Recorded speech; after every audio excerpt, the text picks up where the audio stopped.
Okay, there's that. And let me see. And we can do this one here. Perfect. Ladies and gentlemen, it is time yet again. It is AWE Fracture time. I think I have everything that I need here. We'll do this, and we'll do this. Yes? Okay. Most excellent.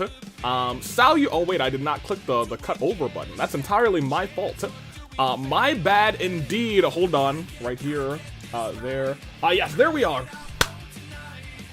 Salutations across all nations. It is time for AWE Fracture. I am a hard-hitting reporter, Dirk Madison, stepping in once again for Sundavy, who, surprisingly, will be returning next Friday. Certainly will not be 100%. He's still got his neck brace. His arm most likely still be in that sling, but hey, he's well enough. He's speaking actual sentences now, and he's determined to make it back as soon as possible. That being said, I'll still see you guys this Sunday for Rebellion. I'm excited. Hey, there are a couple of things that the general managers have sent me. They also gave me this nifty pad to communicate with. For starters, in the description. Oh, maybe I can post that. Hold on a minute. They said post that into the live chats and pin them. Here. Perfect. Pin that. That is on the YouTube side. Now the purple side. We'll do this, and we'll pin this here. Yes, these are your submissions. Your submissions for your Rumble submissions. Yes, apparently the Rumble is right around the corner. Oh, I didn't mean to push that. Hey, that's me. Hello, me. No, I'm sorry. I accidentally clicked the camera. Regardless, let me get back to the notes here from the general managers. Thank you. No, not messages. I guess it's in messages too, but I want the notes. Here we go. Your Rumble submissions, go ahead and enter them. They will be open until next Friday at 11:59 p.m., I think. Yes. And more notably, shortly after that, or I believe the next day or something along that nature, there will be a period to vote. The top four? Yes, the top four from your votes will go on to the Rumble match this December. So make sure you get your submissions, rally your votes, and you know what to do. Apparently you've done this before. You've done this many a times before. I got a burger. I can't wait to eat it. I tried to eat it before the show, but the show had to start. So we will see. I thought Taylor was fine. Taylor was horribly concussed. Taylor is feeling much better, at least feeling better physically. Emotionally, that kid is a wreck, unfortunately.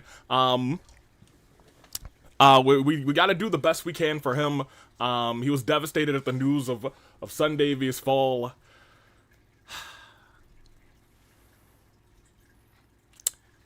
And with that, Amon's in the main event. I hope that those who's in the main event. Who else is there? Hold on, I need to look at it too. Who's against Amon tonight? Makoto and Mondo. I hope they whoop him. I hope they beat him bad. That being said, let's get into our show. We have a couple of #1 contenders matches along the lines, and I do have a little bit of news for you from our general managers. I just got something from them before the show started. Because there's apparently a change in this matchup. Cassius bowed out of this fight. He said he's hunting for a bigger prize at this point in time. He knows Kaito will be okay on his own. I can only assume that means Al-Haytham. I've been told that Cassius and Al-Haytham have some kind of beef. You guys can catch me up on that in the chat while we discuss. That being said, Kaito has been searching all afternoon for a partner, and I've been told he's found one, and we'll see. We will see. That being said, let me give you your polls, your Polski doodles. I'm very excited for this show. Pop this here.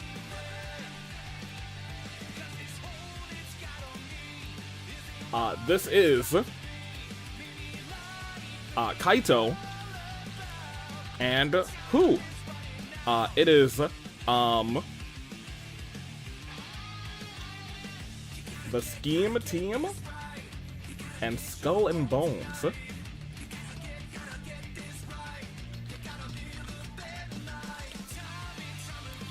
And the Scheme Team.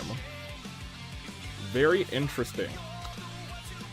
Munakata Trust. Who's a Munakata? That looks good enough. Let me see, and then we'll come over here. And we'll start this prediction as well. And for you, Purple Chat. Let's see, this is Kaito and somebody. This is Skull and Bones. And this is the Scheme Team. Alright, very interesting. We got ourselves a triple threat match, #1 contenders, elimination. Are you ready? Let's do it. Alright, and that's everything from our general managers. Hopefully they don't have any breaking news for us tonight. We will see. But for right now, hey, let's get the show on the road. It is time to start AWE Fracture. Right here, right now. I hope. I hope that's what we're doing. Yes, it is. Hit the electricity. Because out first, it is the man who was looking for a partner all this afternoon.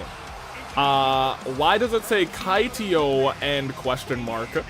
I must have made a little whoopsie on my typing. Hey, it happens to the best of us. I'm sure Sun Davey made his whoopsies and typings from time to time as well. That being said, we go on. Woken Emery, greetings. Welcome into you to the WE.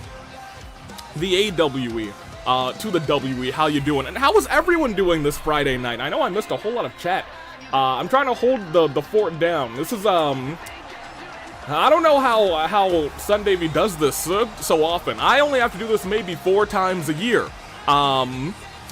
Doing it so often, it's intense. It is very intense. I will agree with that. That being said, there's Kaito Momota.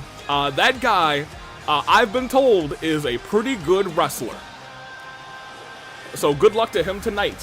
I'm here too. Welcome in here too. I'm Dirk Madison, hard-hitting reporter. Hello, says Rio. Welcome in, Rio. What's up, guys? How are you doing? Says Jao Julio. Howdy, says Hippo Lord Gangster. I'm doing well. Part of myself is still processing all that happened last Sunday. Yes.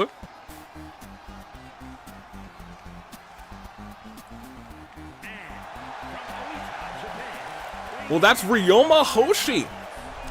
Ryoma Hoshi. Now, I do know a little bit. I know that these two fought each other last year at the Fight Before Christmas, at least. I'm not sure if they have any bad blood, but Ryoma's here apparently teaming up with Kaito Momota. He's back. I'm not gonna cash in, but no promises. Let me see. Kaito and Ryoma are interesting pairs. Interesting. Oh my gosh. That poor cameraman just tripped. It was kind of funny. I will admit, I kind of chuckled a little bit too. But I digress. What a show we have tonight. Kaito and Ryoma teaming up in a triple threat tag team elimination match. Very exciting. Very cool. I'm very excited. That's a callback. Oh, there's a lot of things in parentheses. I've been told not to say those things. Anywho, the beat goes on as we have 2 more teams entering the fray, including the Bone Man himself, Skeletor. Now, I will say with certainty, I've talked to a lot of competitors tonight.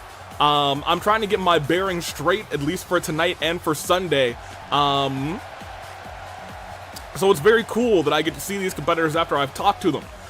It is Skeletor. Skeletor tonight is going to potentially show the world what he's got. Let me see. Remember this. Remember F this. There's a lot of things happening in the building tonight. I'm very excited. It's gonna be a good show. This team is new to me. Hey, it's all new to me. I'm gonna keep it real with you. I'm not very familiar with the tag team scene here in the AWE for either division. How interesting. I'm not entirely sure who, actually I do know who he's teaming up with. I interviewed him earlier. But I'll tell you what, something about this guy yelled aura to me, and I think I'm starting to see that even more right now in the ring. Will that aura carry him further tonight? To my understanding, Skeletor has no championships in the AWE, but has proven to be a hot commodity. Let's see how it all plays out. And his partner?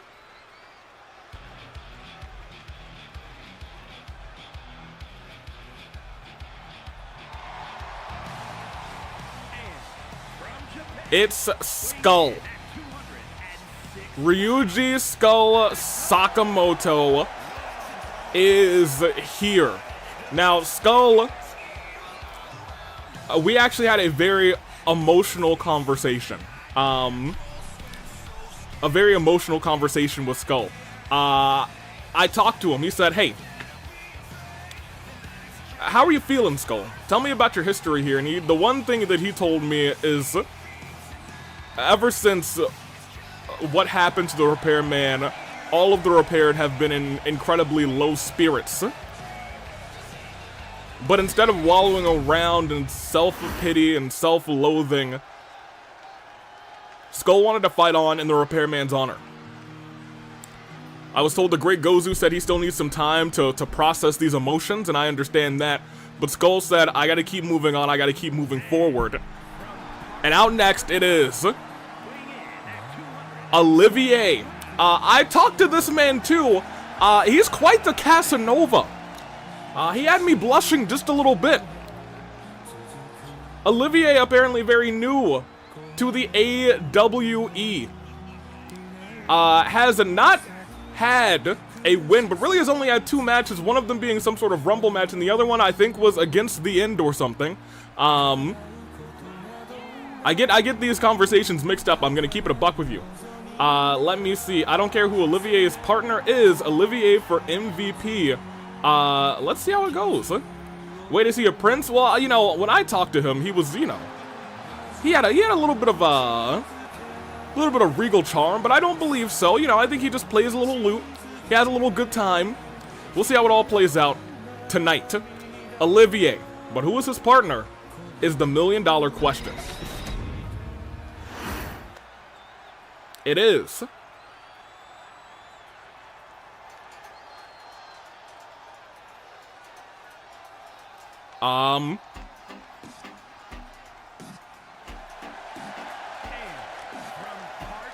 Claude Von Regan. That's who else is here. With bow in hand. They're scheming together to take over the tag team division. We'll see how it all plays out. This is one heck of a matchup. Claude said he came here for one reason alone, but he said, hey, maybe getting to the top will help him get to where he wants to be, get to who he's trying to find. We're gonna see. Claude, the best of luck to you.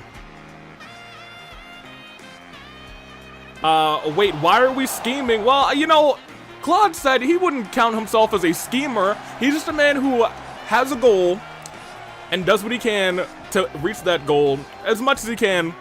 And I'm excited to see what that goal is tonight. Is it to become #1 contenders to the tag team championships? We will see. Claude, Olivier, the scheme team, Kaito, Ryoma. Ryoma wasn't even in that shot, which is kind of interesting. Maybe he was too short to see.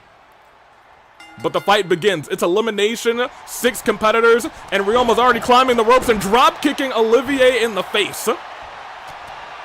They're not bad, right? I'm gonna keep it a buck with you. I don't think there are any villains in this. Well, Skeletor was, you know, he didn't really feel villainous to me, you know? However, you know, maybe a couple of words that he said leaned on the villainous side when I had my interview with him. But I digress. Welcome into DJ and congratulations to our new AWE OC champion this past, weekend. We had a fantastic showing at OC Revolution, one of the most exciting OC Revolutions to date. It's been a good year for the OCs, and tonight looks to be a resurgence in the men's tag team division here at AWE Fracture. So is Skeletor a bad guy? You know, how are we defining bad? I'm usually hesitant to immediately label somebody as good or bad. We'll see how it goes, though. Big close on his skull, and it looked like an elbow drop by Claude almost lands, but a super kick. Look at the exchanges between all of the men in the ring right now. There's not a second to breathe and really dictate on what's going on in this matchup. It is all gas, no brakes. And one big DDT to Olivier. Olivier rolls out of the ring through the referee. Skull getting dragged by, oh my gosh. Now, the one person I didn't get a chance to actually interview here tonight was Ryoma. Ryoma was a surprise to me. Oh my gosh, Skeletor ran through that chair to kick Olivier in the face. If that isn't one of the darndest things I've seen in professional wrestling, I don't know what is. Put his entire face on the line just to hit one kick. Up and DDT to Skull. Kaito in the ring as well. Power bombed onto the table, into the pinfall. That's 1, 2, not even 2. We got ourselves a match tonight, ladies and gentlemen of the AWE universe. And remember, that's not the only one. We've got one more big triple threat elimination tag team match. Cheeky roll up on the schemer by Ryoma. Kick out. Tossed outside the ring. What is Kaito doing? It's going to be hard. Oh my gosh! Skeletor stopped! Skeletor stopped Skull from being hit by that move by kicking Kaito right in the head. Stopped, halted his momentum, and from behind, Skull delivers a fatal blow with that shovel, and Olivier takes advantage, dropping Skull. My gosh, for one, but just one. Ladies and gentlemen, this matchup is going to be one for the ages. If you don't have your snacks, you might want to go and get them pinfall, and that's 1. That's 2. Kaito, I think, may have just broken that up with his foot. Maybe just with his foot on the outside. Claude and Skeletor are wreaking havoc on each other. Olivier sets up a table. Skull grabbing Kaito. Ryoma getting lifted up by everyone's favorite musician. Wait a minute. I think Ryoma might be dialing it up with a 6-1 not today. Caught and slammed onto the chair, catching the 619. And off the ropes, moonsault by Olivier. This match is going insane. Turned around, another moonsault directly to Ryoma. Ryoma's been taking a beating inside the ring tonight, and with no resiliency, he's still able to kick out. And look at this, Skeletor gets his foot caught. Olivier, big boot to the midsection, but reverses a signature. Skeletor in full control now as Olivier gets dropped and is now in a submission, but Ryoma breaks it up.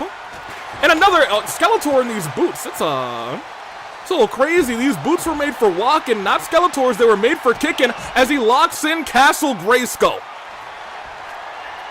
Couple big shots. If I am correct, I believe Kaito had the moon landing. Olivier is getting planted again by Skeletor with that Castle Grayskull locked in. He's hitting it on everybody tonight, but Claude able to break it up for his teammate, but gets caught from behind with a skull crushing finale onto that kendo stick. Claude might be out cold. Into the pinfall. 1, 2. Claude burns resiliency. Olivier could not help, and now we're seeing all 6 of these gentlemen start to get worn down. Oh, look at this. Both halves of the ring calling for big moves. Kaito drop kick, but drop kick Skeletor into his partner. Miscommunication from these two. Tried to break that up and save Ryoma afterwards. Was just a hair too late. Into the corner. And almost into the table. Roll up. Sneaky roll up on Olivier. Broken up by Claude. Marcel saying, I look in and Claude's here. Thank you, gods. Sprinkles, I believe that's Sprinkles. In movies and long ways to go. Hold on onto the screen. 1, 2. Forced Skeletor to take the long way around because the referee was center stage. I'm sorry, in movies and shows, comedy villains aren't usually that bad, I think. Shot to the gut. And the referee's also down. I believe you guys made parlays at Brawloween. Oh my gosh! He clipped the thorns and he's got him locked in deep. Skull able to get out of it though without the help of Skeletor. And on the shoulders, Claude drops some Skull. Hold on, Claude reversing there as well. Big drop kick. Olivier's still standing. Skeletor goes down and the referee's still dead, buried under a table. Dropped and dropped again. Table is back in play. No, it's not in play. It's getting dropped again. Olivier off of the ropes. Ugh! And Skull gets devastated by that move. Kaito gets the table. It is a good match. There's carnage all over the place, and the steel steps are now in the fray as well. Skull all alone in there with Kaito. Kaito drags him center of the ring, and you might be thinking. He tells the audience to hush up and sends him over the border to the other side. 1, 2, and a kick out. Resiliency's burned. The border between life and death, that is where that move could send you, dropping you right on your neck. Wait a minute. Hurricane Rana, did you see him jump up to the top rope? A shot to the head. A pinfall onto Ryoma. Kaito there to break it up, but then a pinfall over on Skull as well. Skeletor's gonna have to get in there quickly. Skull is out. With even a hiccup from the referee at 2.5. He got to 3. Skull took a beating in this matchup. You gotta remember he's taking a beating very emotionally over the past couple of months as well. Lift it up. And oh no, no, no, no, no, no, no. Where are you taking this, man? Turning him around. Dropped him. Face first. Onto the turnbuckle. Couple shots to the gut. And again, he's locking in. Castle Grayskull. And remember, Claude has already burned resiliency in this fight. Olivier's down. He may have to tap. No, able to get out of it. Let go. If Claude would have tapped out there, it would have been a free dinner for Kaito and Ryoma. Little entourage action as Long Ways to Go connects for 1, for 2, and Claude is out of here. Ladies and gentlemen, Olivier is the sole hope for the Scheme team. On the other side of the ring, we see Skull and Bones still have Skeletor as their sole hope. DDT to Olivier, though. Everybody left in this match still has resiliency. Oh, man, he's down. Stomps to the chest. Skeletor, the only man standing, but a cheeky roll-up onto Skeletor. That's 1. That's 2. And it's a kick out. No resiliency burned. That's the $1 million point. Couple of shots right to the face. Over and down with that DDT planted. But Olivier wisely rolls out. Suplex onto Ryoma, but Ryoma able to get down onto his feet. Sends him, but Skeletor sends him the other way. And everybody collides in the middle of the ring. Skeletor turn around. Oh, but he turned around right into, oh man, dropped onto the knee. Snapped his back, and right now Kaito and Ryoma working together in perfect synchronicity as he's going moon landing. Oh my gosh, 1, 2, off of the apron, moonsault on the outside. What are these four willing to do to win this matchup? Shot reversed. Skeletor trying his darndest to take the former AWE champion. Reversals. Shots to the gut by Skeletor to Kaito. Ryoma, another big boot. His foot got caught on the table. Hopefully he didn't twist his ankle on that. Went for a shot there. Kaito starts running. Swing blade on to the kendo stick. Outside the ring, Olivier is still taking it to Ryoma. But Ryoma with a reversal into the pinfall. That might be enough to burn resiliency. There is no resiliency on Skeletor. He kicked out. He kicked out. Skeletor survives at a crazy 2.9. Stood back up. Ryoma looking like he's coming to help at this point. Skeletor tries to get out of the way. Turned around. Oh my gosh, wait a minute. I think Kaito might have kicked the both of them. Olivier slowly getting up to his feet. Skeletor is begging for some assistance. That just narrowly hit. But Ryoma might have taken the brunt of that damage. Trying to drag him over towards the table. Kaito able to break it up. Olivier getting tossed into the table instead. And it looks like he might be the one going through. German suplex through the table. Olivier is out cold. And that's one. That's two. And that's gotta be it is. Resiliency by Olivier. And right now it's looking like it's perfect teamwork for Kaito and Ryoma. Look at this, Kaito coming to help Ryoma. Skeletor's got an injured body. Kaito climbing up to the top rope. Turns sideways. And hits him with a shot, but look at this. Skeletor now focused instead on Olivier. But I think Kaito actually wants to get rid of the both of them, saying, no, it's my world. Goes for a pinfall, but also Kaito breaks it up. Oh my gosh. Kaito saying, no, this is my world, but he may pay for it. Moon landing reversed. Into the ropes. Goes underneath. Goes over top. And drops him on the knee. But look over there. Ryoma goes flying. Just narrowly catches Olivier. My gosh. Kaito and Ryoma, they want all the pins, says Marcel. If that isn't the truth. Look at this. Again, dropped on the knee. Long ways to go on the outside. Kaito and Ryoma have hurt both of their opponents. Injured both of their opponents. As Kaito stands there and celebrates.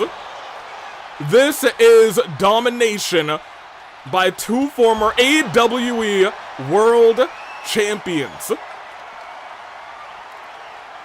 Dragging Skeletor to the ring, and look at this. The ladder's in there as well for a little bit of extra damage.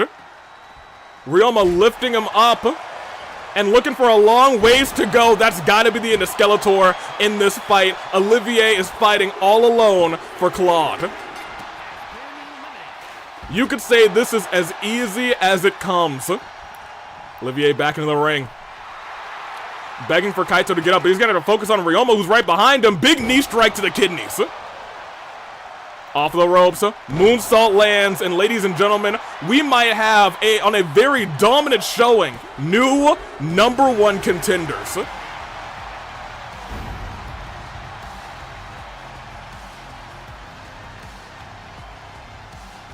It started off as a very aggressive brawl from all sides. But once they eliminated a couple of people, their teamwork proved dividends. They had not lost a step. Kaito and Ryoma.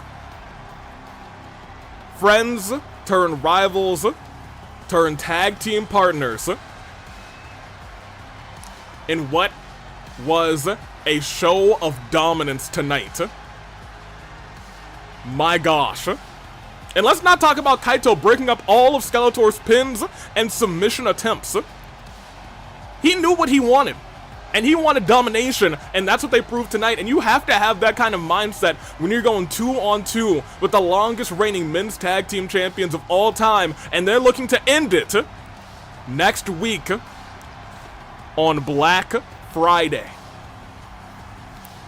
Congratulations to Kaito and Ryoma.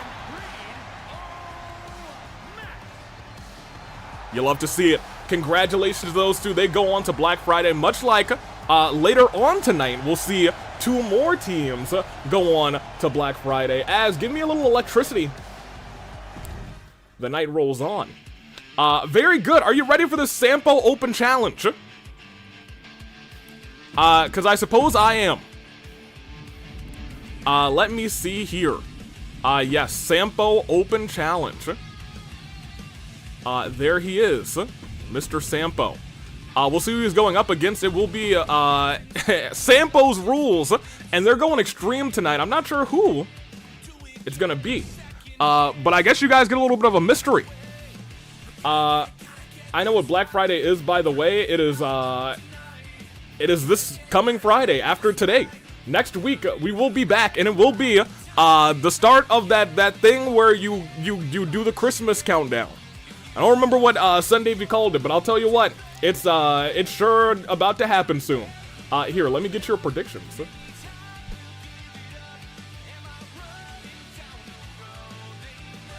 was strong for these two, in terms of that. In fact, everyone really wanted those two to win. You guys had a good job. It's Sampo. It's a mystery. Sampo Open Challenge. Get that up there.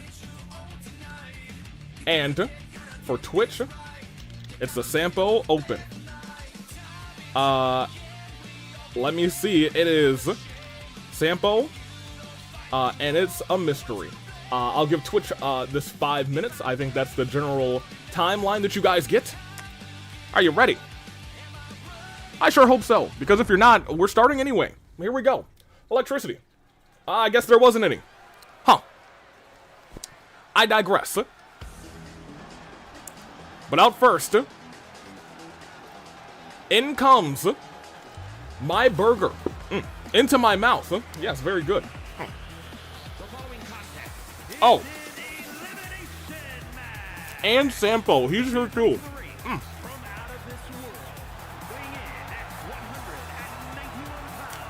That's delicious. Very good. Will Avi return during the fight before Christmas? Sundavy will be returning next Friday, actually, for Black Friday. He will be here unless there's some sort of incident, which, knock on wood. He'll be here for the long haul, hopefully. I digress. I'll probably step in for him every once in a while. I know he needs to rest, he needs to recover, he needs to heal. The medical team, they've got their hands full too. He's going to see them regularly. Magical healing, thankfully. It won't, Dirk, you eating Shake Shack? I sure am. It is very delicious. I'll tell you what. I'm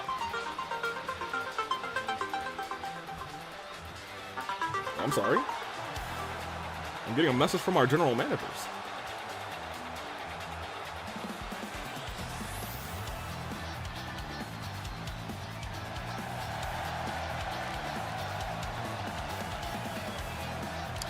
Huh.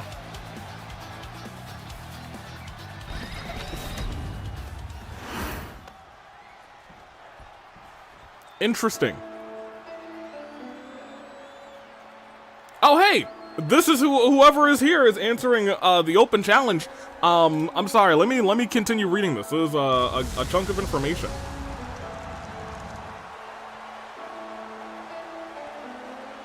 And his opponent from another time, weighing in at 275 pounds. Okay. There is Uncle Iroh. Notably, though, let me talk to you guys. This is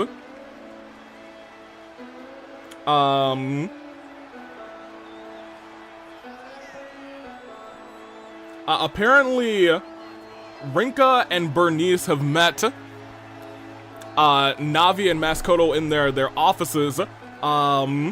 Yukiko and Hutao are dropping out of the tag team match later tonight.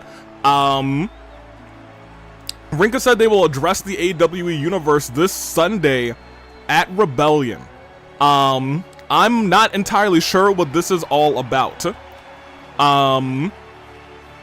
Navia said it will still be a triple threat. She will find a team to replace them. So that will be a change in the card later tonight. I'm not entirely sure what's going on there.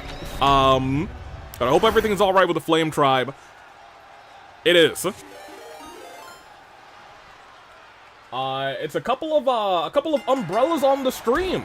Welcome into the umbrellas. I am hard-hitting reporter Dirk Madison. Welcome into the purple chat. Very good, very good. Oh, it is apparently Huge Squid 5769. I know that is a thing. Rating with a viewer count of 6. You love to see it here. Allow me to what can I do? What can I do here? Let me see. How do you do a shout out? Is that BAN? No, that's what we do for the bots. What did he tell me was the thing that we do for? Oh man. Is it just shout out? It is just shout out. I can do that. Yeah, so we'll do a shout out to Huge Squid 5769. Hey, from me, Dirk Madison, to you, how are you doing on this fine day?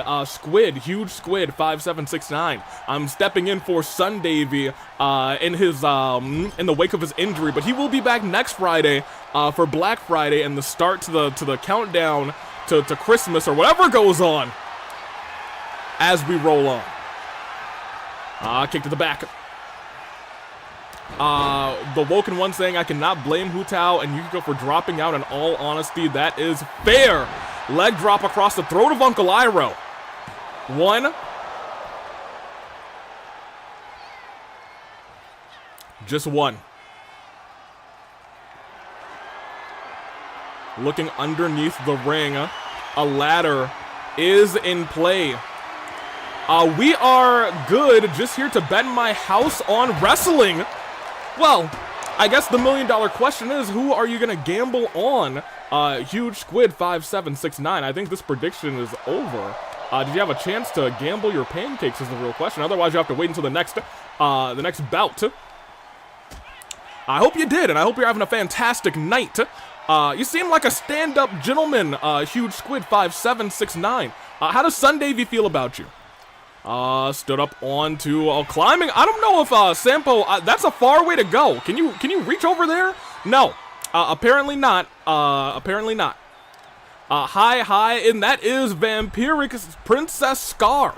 I know the both of you. You both have competed at OC Revolution. Hey, more power to you both. I hope you're both doing fantastic here tonight at AWE Fracture. I am Dirk Madison, stepping in for the magnanimous Sundavy, who suffered a great fall. He should be, not recovered, but he should be good to go to at least come back next Friday after that big clothesline. AV, I took your spot.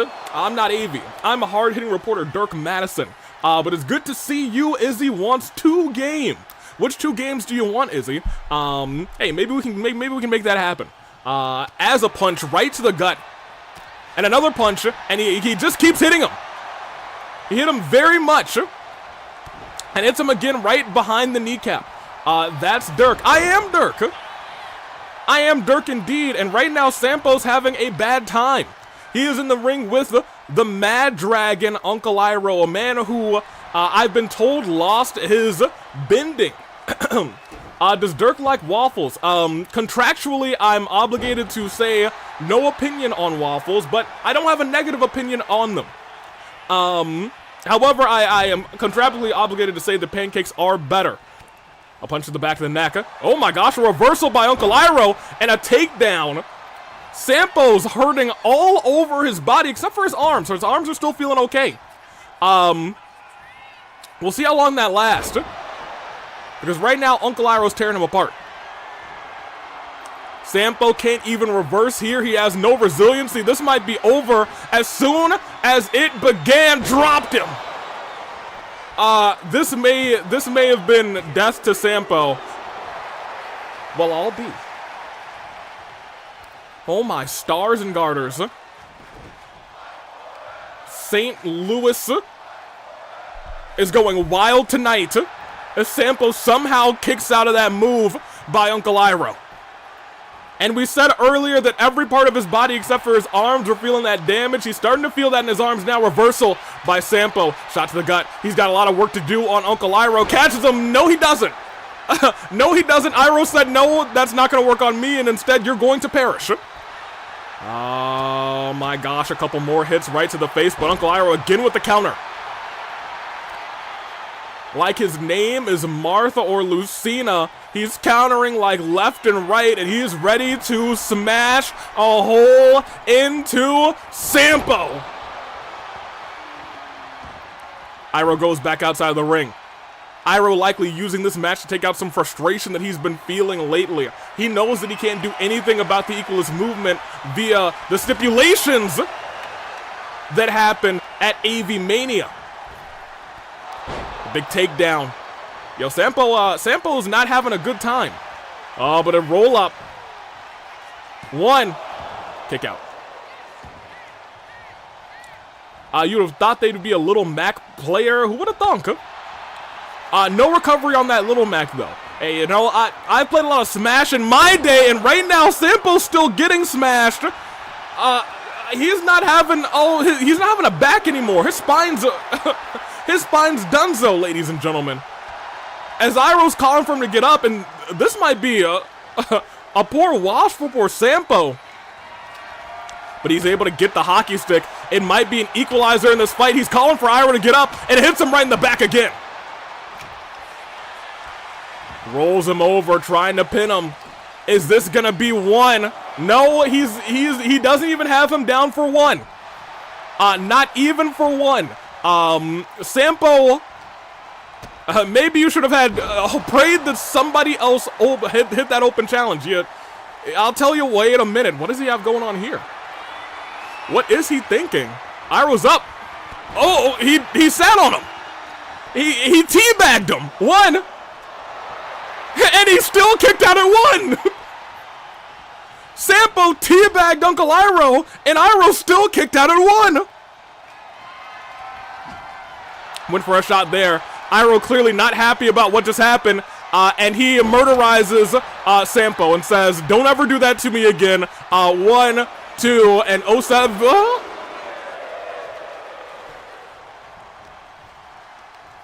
Well then.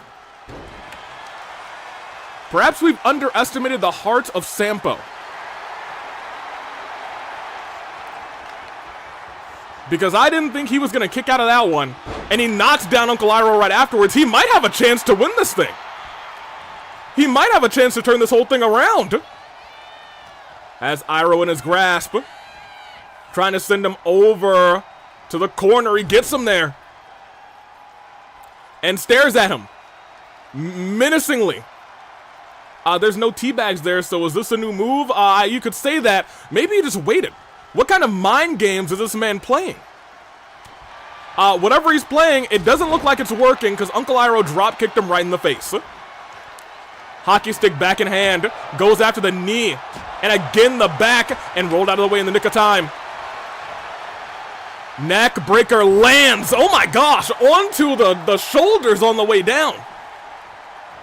I know you're saying point and laugh at Sampo, but he does have an opportunity to win this thing. Not unless this move lands. Ladies and gentlemen, I've seen this before. It's a ring of fire. And Sampo is as good as gone. You may now point and laugh. Iroh very handily devastates Sampo. Off the ropes, DDT. Sampo tried his hardest to come back towards the end there, but I'll tell you what, when you hear this music play, you shiver just a little bit. My gosh. It was an honor to be able to call an Uncle Iroh match. Because this was insanity. Iroh basically put the belt to Sampo. He did. He whooped him. He whooped him. I kind of hope something like that happens to Amon later tonight, but I'll tell you what. He decimated him. Uncle Iroh just laid on him. Maybe Sampo can learn from this experience because right now he's having a rough time and probably having a rough walk to the back of the AWE backstage area, the place where they go in between the matches. He's going right there right now. He's not having a good time. He's hurting. That being said, he did do some amazing kickouts tonight. You can't take the heart away from Sampo.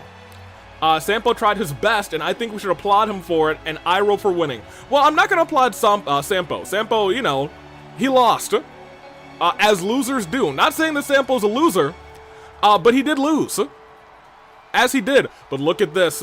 This is a thing of beauty. I've never seen a man this beefy hit a ring of fire like that with such ease. And that was the end of the match.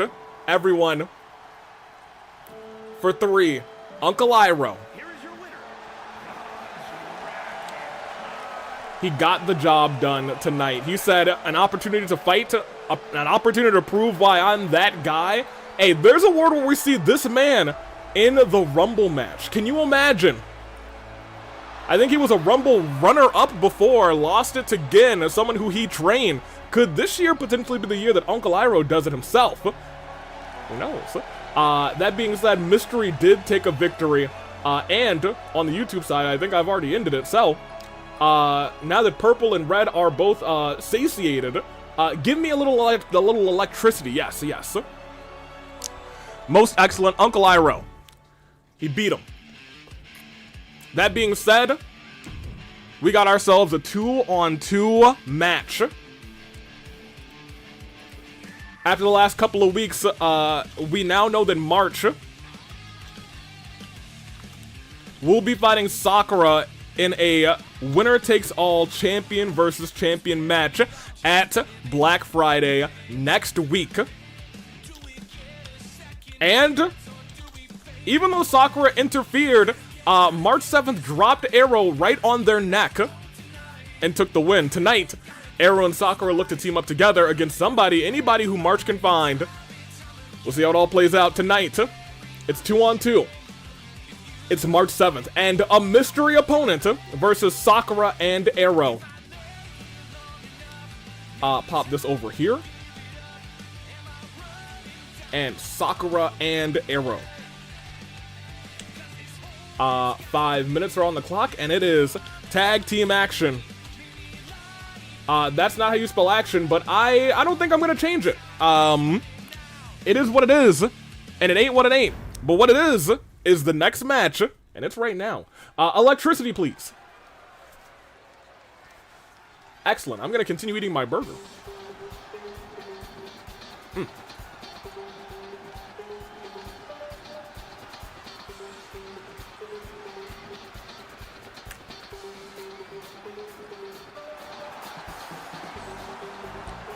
And there is, as Squid just bet the house, your AWE All-Star Champion. In fact, your 2-time AWE All-Star Champion, Sakura Ogami. She won it last year at Brawloween as well as this year at Brawloween. Last year, she lost the fight before Christmas in her first title defense. This time, will she lose it before then? Will she lose it at Black Friday? If she does, it'll be a sad time for her. If she doesn't, she'll walk out as a double champion in the AWE. Tonight, she fights with another champion. The United Will Champion, who will be defending that United Will Championship at Black Friday as well. It is Arrow Ogami. Squid just bet the house. Let me see what this bet is. There are 3.5 thousand pancakes over on Sakura and Arrow. Nobody's betting on March 7th and Mystery, so you know. Very good on that front. I guess everyone just believes in Sakura and Arrow. You'll love to see it. Anywho, it's actually about 50-50 on the YouTube side.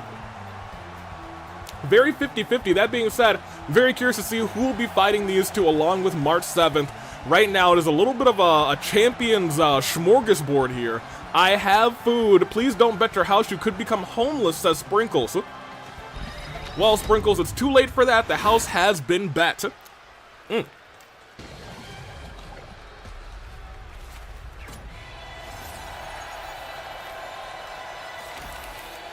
Well, this is in March 7th. From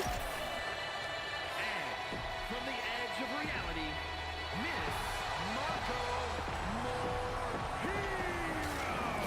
It's a Moko Mojiro.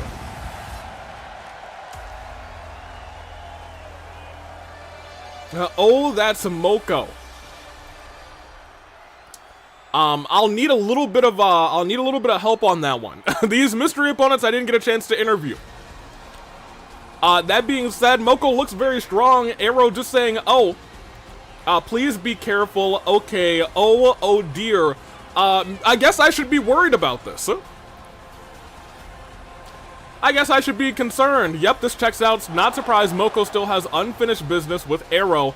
Arrow beat Moko for the title. They got this. Okay, so those two do have history. Those two do have history. Do Moko and Sakura have any history is the better question. We'll see.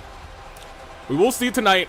Moko Mojiro apparently maybe looks to get a little bit of vengeance on Arrow Ogami tonight.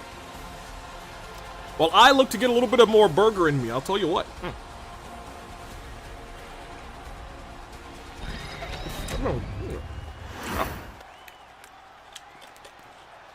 That's tasty.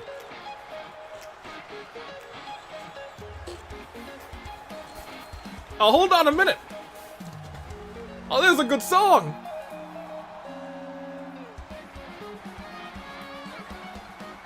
All right. Hey, I enjoy this. Most excellent. That is March 7th. I got a chance to speak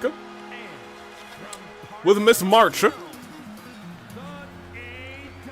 Miss March said she doesn't need anything in her repertoire extra to pull out to beat Sakura Ogami. She said she's done it once before. I actually learned. She told me the entire story. She said on her birthday, she beat Sakura Ogami for the title she's holding right now. She blew a kiss away at her title reign, welcoming in the greatest title reign, as she says, for the Fight Forever Championship in its history. And given the list of competitors she gave me, I must agree. Opening in awe says the best title reign in 2025. And given what she told me, I think I must agree. She has been unstoppable since her birthday. Will that all change tonight? No. But will it change next week? Maybe. We will see. I would suppose March has picked Moko as a taunt to Arrow, perhaps even to put the field in her favor as they both have beaten their respective rival. Interesting. Very interesting. We will see. We will see. Tonight, we got ourselves a tag team match, but it's also a matter of can these competitors work together? March and Moko? Who knows? But Arrow and Sakura, sure. Sure, they're married. They're a married duo. Of course they can work together, and let's see how this all plays out. Sakura and Moko. It is strength versus strength right now, and right now Sakura Ogami showcasing some of that strength. Moko with a right elbow right to the face. Sakura back in control. Dragging Moko, but Moko a couple elbows right to the gut as this match starts to heat up. Drop kick right to Ogami. But Ogami, even with the bad leg, you see that knee brace. That knee brace that was injured. I got to talk to Sakura in an attack by Boss. Her knee would never be the same again. And a coffin drop lands to the knee of Moko. Moko was trying to get up. Oh my gosh, Moko might not be able to walk. Oh my gosh. Pinfall. And that's one. And that's just one. Hazel saying hello, sorry I'm late. Now we've had both of the OC champions come into the chat. Welcome in, Hazel. New AWE OC champion. Reversal by Moko. Mojiro cartwheeling into an Alabama slam. And a tag's been made to March 7th. These two went at it just recently. And a big chop to Arrow. And send an Arrow neck first into the back of the mat. Lifted right back up, but Arrow with a reversal, fireman's carry. Lifted right back up, wasting no time against the very dominant March 7th. Turns March around and goes after the back of that knee and tags in Sakura Ogami. These two will be going one-on-one next Friday for both of their championships, and a spear sees March go down. Out of nowhere, the speed on that spear is insanity. Turn sideways. Knee strike lands. And look at this leg-based offense from Sakura Ogami. Into the ropes though, March. Double arms, goes for a double stomp. Sakura rolls out of the way and hits a flying punch. Ogami is a wonder to watch in the ring. Former two-time. I can't just say former Fight Forever champion. We also have to say two-time All-Star champion and current All-Star champion, as right now she's wailing away on March 7th, but March with a cheeky reversal. A couple of shots right to the eye of Ogami and cuts her. Into the pinfall right afterwards, hand very close to the rope, not under the rope though, and a kick out at just one. March now in control.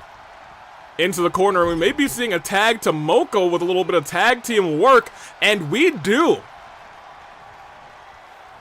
Nothing flashy, just sending Sakura down onto her back.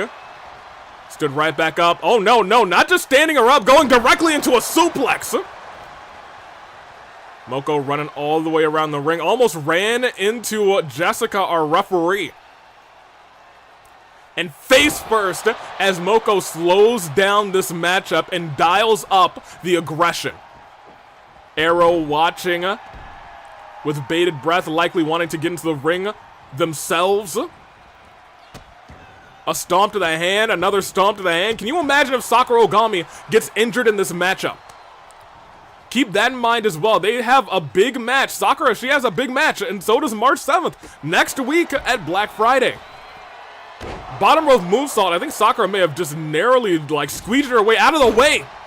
And a quick kick to March 7th, lifts her right back up. Marchie blocks that arm and hits a couple more chops, kicks. And a punch right to the face, rocking Ogami, and sends her into the mat. Now, we talked about Sakura Ogami being a different breed. We can't not forget about March 7th, snapping that neck down and not finishing her job because it lands. Snapshot onto the face. That's a one. Not even one. Arrow comes in there immediately. My gosh. Snapshot and freeze frame both land, but look at this in the pinfall. One. Wait, reversal. 1, 2. That could have been resiliency. You saw how low the stamina bar was. And tried to make that tag to Moko. And instead, March saying, you're not making the tag either. More shots to the gut. Lifting March. Oh, no, to the bad knee. Immediately targeting the bad knee after Sakura was able to kick out and a tag's been made. Dirty maneuvers by March 7th.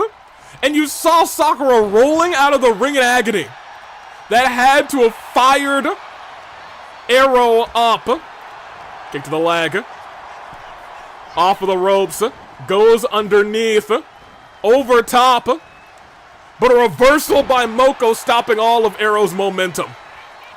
Stood right back up, but look at this. Arrow saying, you guys want to play with knees? I can play with knees too. Up to the middle rope.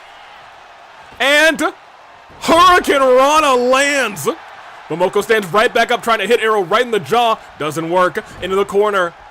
And a tag's been made back to Ogami. As these two both are sending Moko flying this time.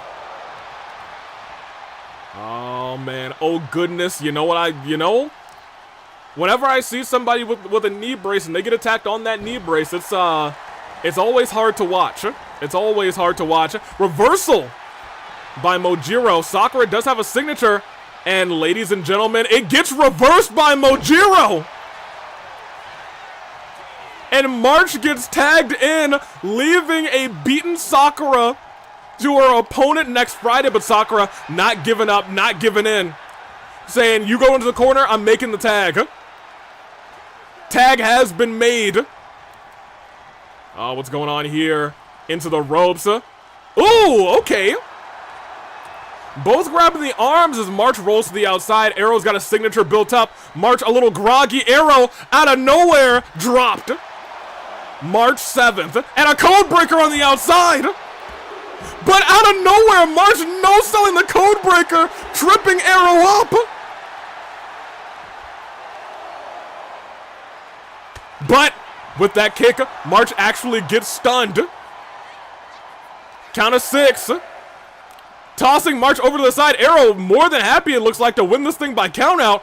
And you got to imagine that's got to make Moko furious. Given their history. Pushed away. We're to count of 9. But March steps right back in at the very last second. And immediately goes for a knee strike, but Arrow steps out of the way. Couple of shots to the face, a kick to the gut. And a suplex. Tossing, but look who tags in. Moko Mojiro. Arrow stands right back in. Reversal into a pinfall, but kick out of not even one. Wheelbarrow, deep arm drag. United Will Champion taking it to the person who lost their title at AV Mania. Oh, man. And Arrow looking for a submission hold locked in deep. I didn't get a chance to talk to Arrow, so I'm not entirely sure what that one's called. March in there really trying to break things up. But a shot to the arm. Beautiful shot to the arm as well. Double knees to the arm. Arrow going high risk. That is the bow and arrow submission. But I think, though, the finisher might have just missed and Moko back in control. Moko taunting to the audience. But from behind, shot to the back of the knee into the pinfall. And that's one. Well, that's just one. Bow and arrow submission, that is clever. I have to admit, that is a clever name. Sakura has the finisher. Oh, and she may be going for that knockout blow. Moko is down. Pinfall for 1, for 2, and March can't come in and help, which means the first bit of resiliency burn in this match is on Moko Mojiro. Moko catches the arm, though. Or, I'm sorry, the leg. Wrong appendage. But she is out of the ring. Sakura gets a knee up. I think that was actually a good knee.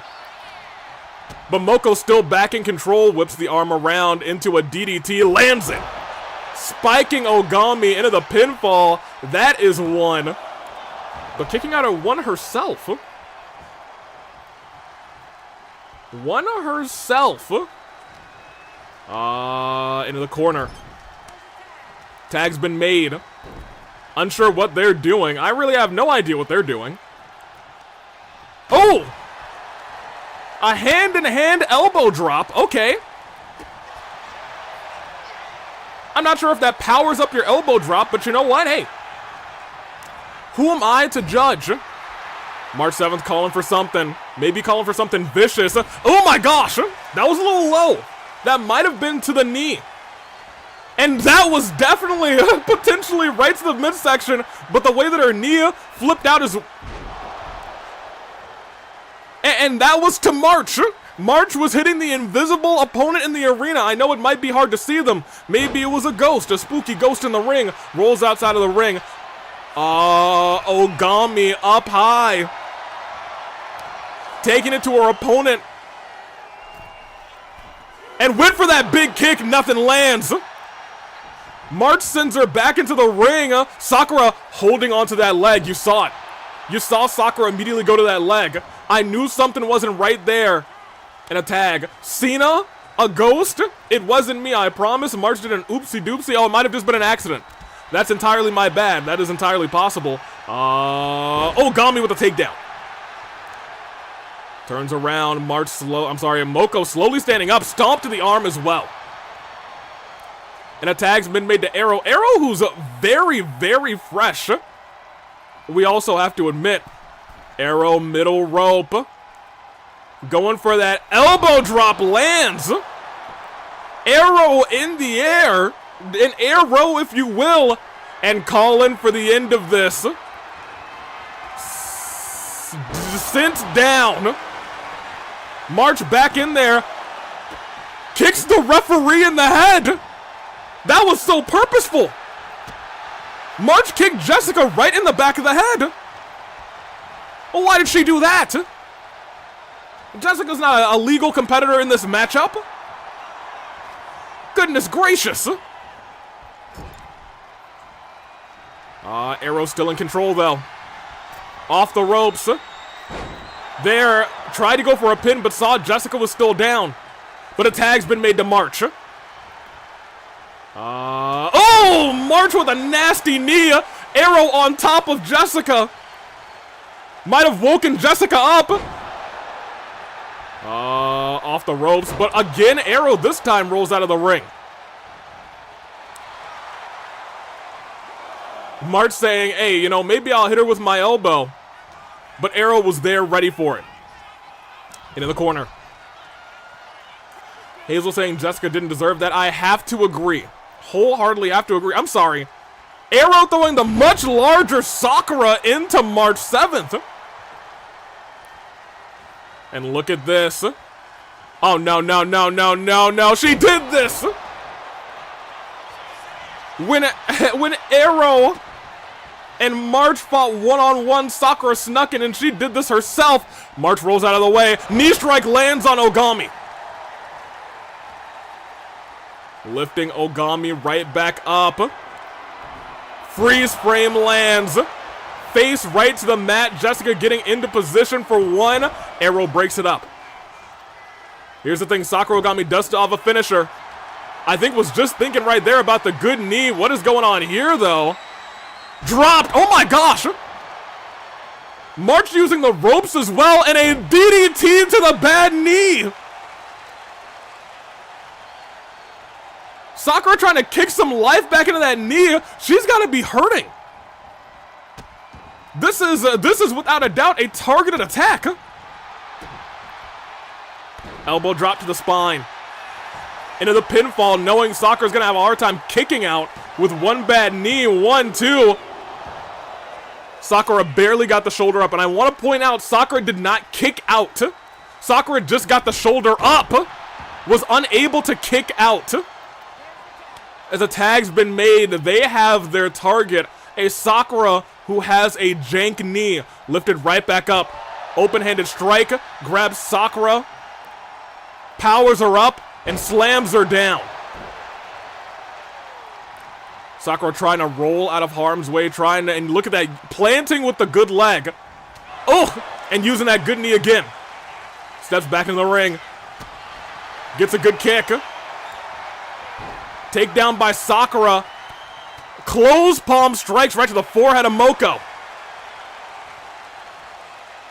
Walks all the way around this ring and does go for the tag to Arrow. Wise decision. Wise decision. Both looking for big moves there, both missing, but Moko was a step faster in recovery. Into the corner. Tag's not made though.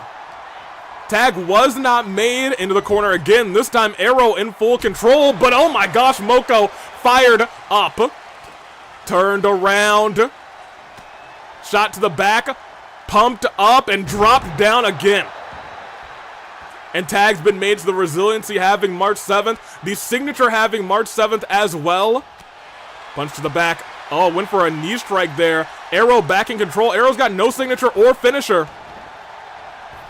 But at the very least has a bunch of stamina up, around, over, deep arm drag. Shot to the jaw. March with a reversal. And now Arrow sent into the corner. Both Moko and March, have signatures and finishers. And we're taking a trip, I've spoken to her before, to the Astral Express. No! Arrow gets out of the way at the last second. And the Codebreaker lands on March. But it's broken up. What a counter by the United Will champion. Heading towards the center of the ring. Arrow, I think, was thinking for a second there, bow and arrow. Big chops. Trying to chop March down. But reversal by March into a neck breaker. Lifted back up again. Sending Arrow into the corner. Arrow refusing to let that tag be made. But instead, this happened to Arrow last time. And again, right onto the neck. Reckless abandon. And that's one, that's two, and that's a kick out. Sakura was a little late getting out of the ring because of that bad knee. Sakura couldn't get through the ropes because of that bad knee, and now Arrow is in danger. March is a vicious snake, lying in the grass, waiting to strike her opponents, find a weakness, and exploit it. Now it's Arrow's head and neck. It's Sakura Ogami's Sakura Ogami's knee. And with that move reversed, Arrow's in danger, head first into the post.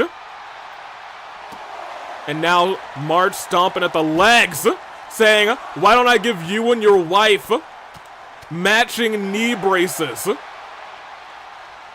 Lifts her up, lifts them up at 6. Count of 7, tosses them back into the ring. Stood back up onto the ring. Double axe. And a tag is made to Moko. That's not what you want to see if you're Arrow. Arrow stands right back up though, turned around. Lifted up and sent down. Oh no. We talked about the head and neck of Arrow before. As Arrow gets dropped again. That's 1, that's 2, and that's resiliency on Ogami. Arrow Ogami, not Sakura Ogami. They're both the Ogamis. Goodness gracious. Sickening blow there. Tag not made though. Arrow still surviving, and look at this. Dropping Moko into the pinfall. Wait a minute.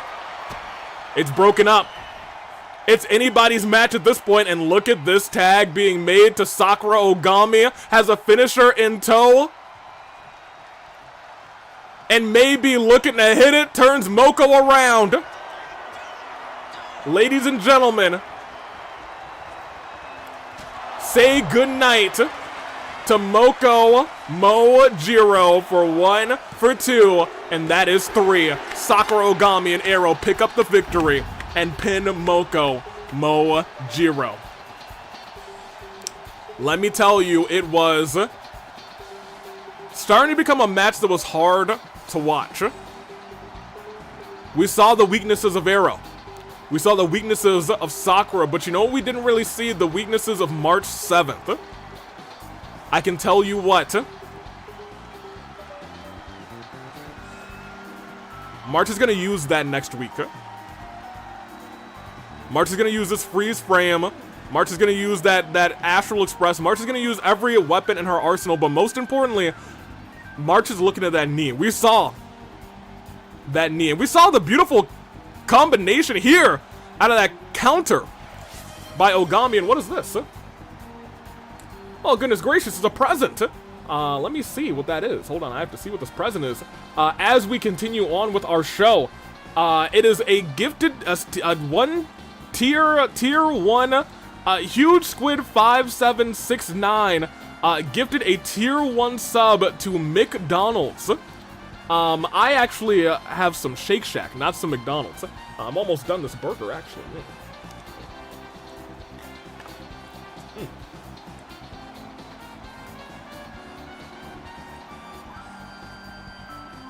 Very tasty. But on behalf of Huge Squid, on behalf of Sundavy and all the AVs, thank you, Huge Squid, for that sub to McDonald's. I'm sure they would appreciate it, and I'm sure they would enjoy it. Ogami, the Ogami family, wins. You'll have to see it. That being said, next Friday you can see Arrow defend their United Will Championship. You can see Sakura Ogami fight for the Fight Forever Championship while defending the All-Star Championship in a winner-take-all match. You want to be here next Friday at AWE. Countdown on the way to that one show in December. You'll love to see it. Give me delicious.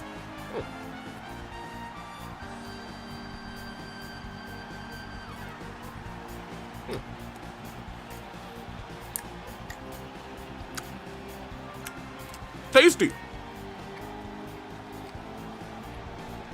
Once again, congratulations, Ogami. And Ogami. In a hard-fought match. That being said, it's triple threat time. Are you ready? We will find out. Can I have one after tonight, too? Sure. Do you eat burgers? You a burger fan? Here, let me get you your triple threat match. Let me see. It's a triple threat. It's you. It's you. And it's you. There we go. And it was indeed Sakura and Arrow taking the victory. Which means Squid's house is saved. Huge Squid, congratulations, your house is not gone, but it's now time for a triple threat. It's Kaveh, it's Joker, and it's Itto. And I'm very excited to see how this thing plays out. Give me this. I almost ended your other predictions, Red Chat. I'm sorry, Red and Purple Chat both have their answers. It's time for this triple threat. Here, electricity, please. Thank you. And out first.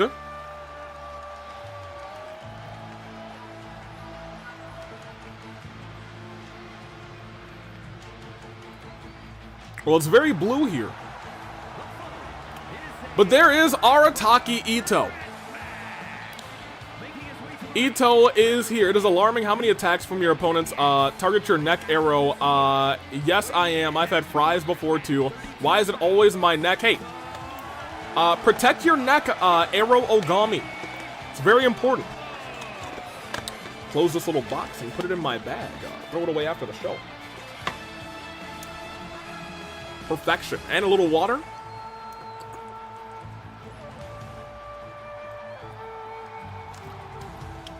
Very good. Make sure you all stay hydrated. Arataki Itto. He did just become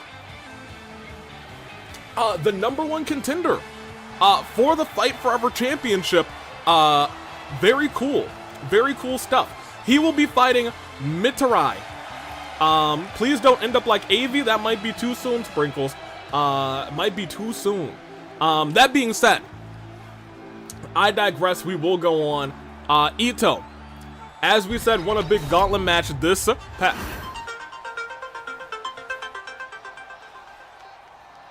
hold on. Let me see. How do I turn this blasted thing off? There we go. All right.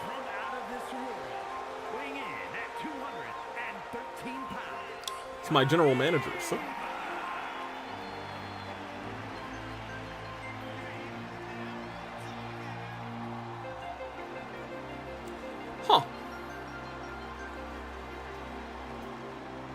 Okay. Ladies and gentlemen, I also got another message from the office of our general managers, Navia and Makoto. This is no longer just a general manager. I'm sorry, no longer just a triple threat. They are also not general managers. This matchup, it is not just a triple threat. If Itto loses this matchup, the winner of this match will be added to the Fight Forever Championship match versus Mitarai next Friday. Ladies and gentlemen, we'll see how this plays out. You probably should have taken that if it's the GMs. I did take it. I just wasn't sure how to turn off the notification. Kept going. Dirk, they've been trying to reach you about the AWE's extended warranty /J. I don't handle any warranties here. I'm just a commentator. The build is real. Huh. Very exciting. Exciting developments. Joker. I feel like I've seen him looking cooler before. He doesn't look as cool anymore. I guess we'll see. Joker. The best of luck to you. Oh no, wait a minute. So, I did talk to Joker. I did not get a chance to talk to Arataki Itto, the Blue Oni. At least he was blue this time, you know what? Yeah, Joker lost his powers thanks to Amon. Yeah, that's what I've heard. I heard that from Joker. I heard the same thing from Kaveh. I didn't get a chance to talk to Itto, though. That being said, hey, we got ourselves a triple threat match. It will be interesting. Itto fighting against two people who lost their powers to Amon. I think that's very interesting. Kaveh. Joker. Another victim of Amon. Yeah, I look. I try and stay unbiased, but I do hate that Amon. I wish he would slip on a banana peel and hurt his lower back and has to retire from competition. And that's just me. I wish he would break his pinky, and it inconveniences him so much that he has to move to Timbuktu. That's how I feel about that man. Anywho, triple threat match rolls on. I know nothing about Kaveh. He is an architect. Right, Amon. What's his relationship with Al-Haytham? He told me that he has no relationship with Al-Haytham. Not anymore. Shot. Dragged over. Couple of shots to the gut. Beyond that, I don't know anything about them. The two of them, rather. I did see them together in the intro, so maybe they were former tag team partners. I'm not sure if their relationship goes any deeper than that. Oh, man.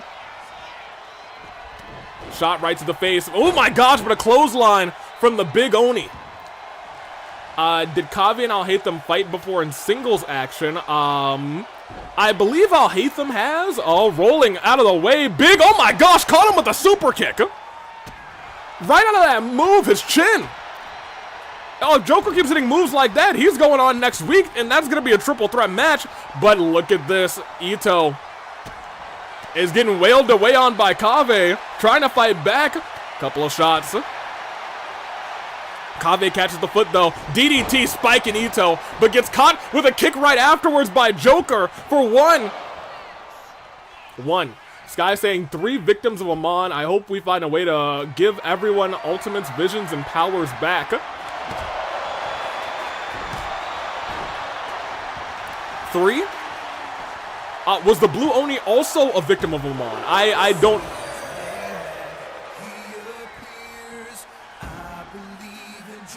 Who's that? But I do see Big Butt Bob 12. We do love a big booty. That being said, how are you doing? Welcome in. I see that you followed. Welcome in indeed. Oh my gosh, he threw a chair at him, and Kaveh just said that chair doesn't do anything to me. 2 count. In there. Can I please play? Well, we're not playing right now. We are in the middle of AWE Fracture and dropped. And look at this. Oh my gosh. And then fires back on a Joker as well. Kaveh with back-to-back big moves for 1, 2. 2. What? Same, though. What do you mean, what? That's the million-dollar question. Look at this. Shot to the gut and continuing going up toe-to-toe. And Itto, goodness gracious, almost stunned by Kaveh as Joker goes to the outside. Itto saved himself from being stunned. Joker goes underneath the bottom rope. He's waiting. Waiting patiently, and this time Kaveh almost stunned himself. Oh, but he is stunned, and Joker with a kick out of nowhere. In the corner, Joe Hendry is that guy. Wait a minute, hold on. Ren dropping him on his horns. Itto's down. Itto has no resiliency. Kaveh broke it up. That could have been the end of the match. Into the corner. Turned around.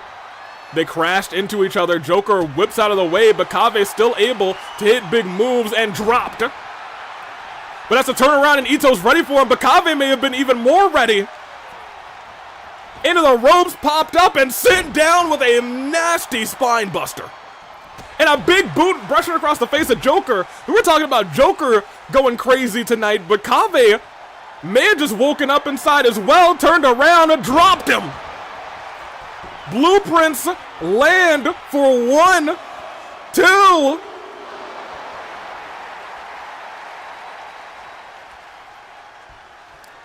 That's 2. And Joker still fired up in this thing. Still not giving up in this thing. Kaveh is admittedly very fresh. As Joker's going high risk as Kaveh walks away from him as he's trying to hit a move. There's got to be a term for that. Oh, man. No, not into the barricade. It was reversed, and he gets hit in the back of the head with the kendo stick. Big boot lands.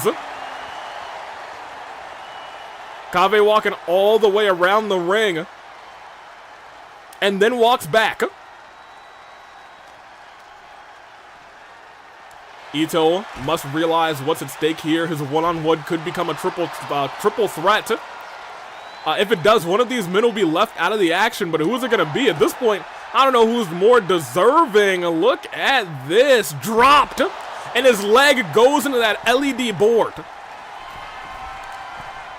As Itto, okay, I think Joker may have confused Itto there, because I'll tell you what, he confused me too.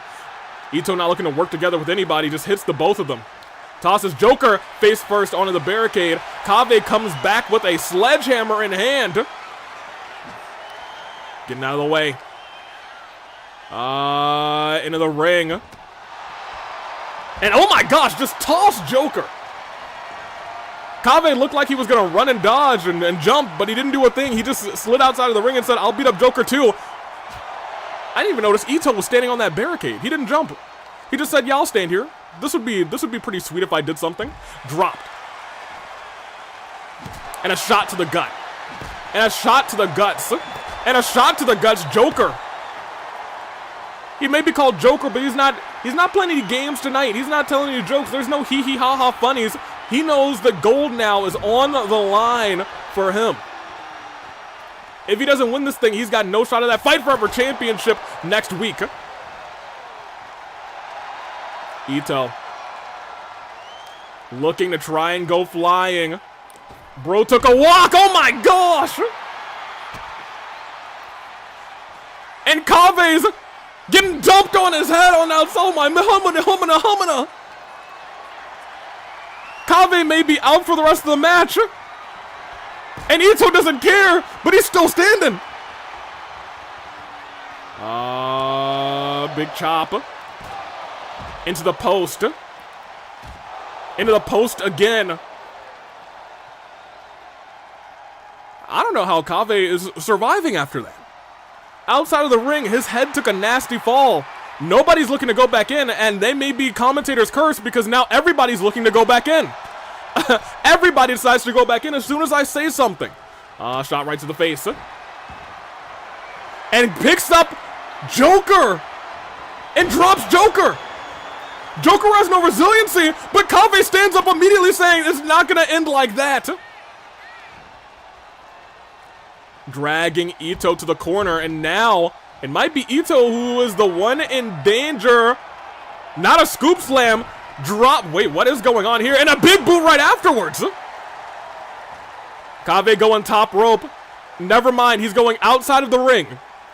He has no interest in pinning Itto, apparently. And they are both just, you know, taking...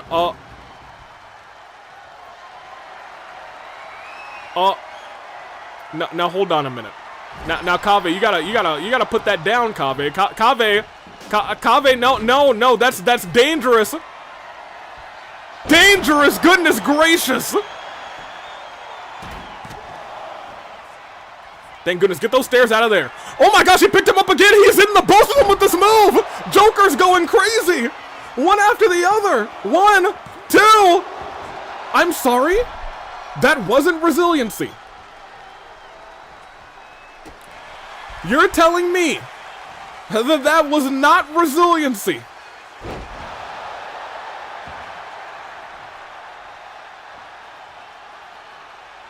Well, I'll be.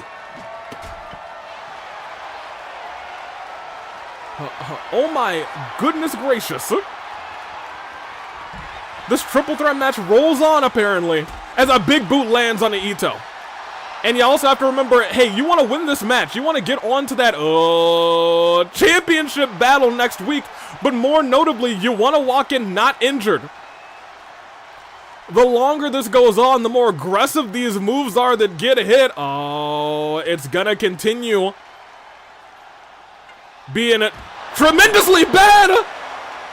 His jaw might have been shattered. That was a sledgehammer right to the maw, right to his mouth. His dentist bill is gonna look like my credit card bill. Oh my gosh. Enziguri right to the side of the head, and Rin is the only man standing. Kick to the back. Kaveh stood right back up and tossed into the steel steps. Oh, man. Everyone's going in and out all over the place. Is that a baseball bat in the hands of Itto? I wouldn't want to run towards him with that, but Joker able to knock it out of the way, and then Itto knocks all of Joker. Kaveh, what's wrong with you? You didn't... Oh, no. Oh, no!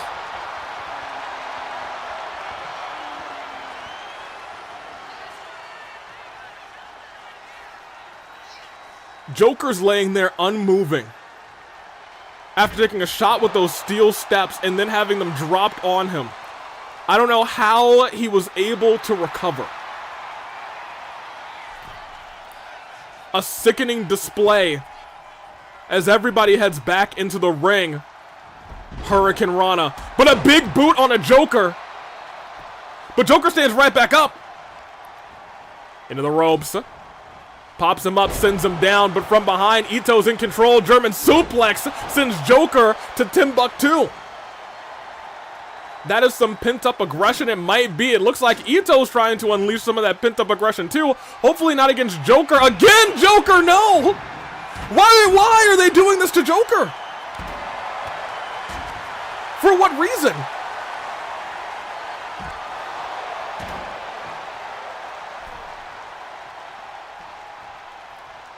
For what reason? And look at this. Has him up, drops him down onto the knee. Kaveh is definitely burning resiliency here. That's 1, that's 2. I'm sorry.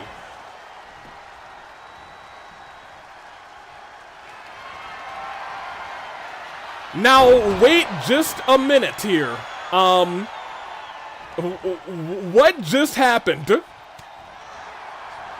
What on earth did we just witness? Itto's still hurting. Itto's still hurting. Oh no, none of the stole! Oh, thank goodness, that was almost under the steps, but look at this from behind! Joker might be stealing this match! No, he's not focused on the match. He is certainly not focused on the match, apparently. He's focused on decimating Kaveh. Nobody wants to win. No, nobody wants to win. Nobody wants to win. They just want to tear each other apart. They just want to harm each other. Bro, Kave's built differently. You know, if you told me, if you gave me 10 guesses, I would have guessed every single time that he's burning resiliency. I don't know how he was able to, oh my gosh. Itto's head, and look at the blood that's dripping on the mat. Somebody is losing so much blood in this fight now.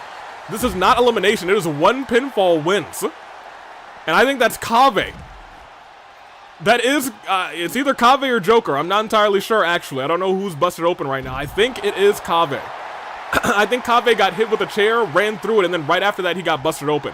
So Kaveh, who's losing all of his blood, also kicked out with no resiliency.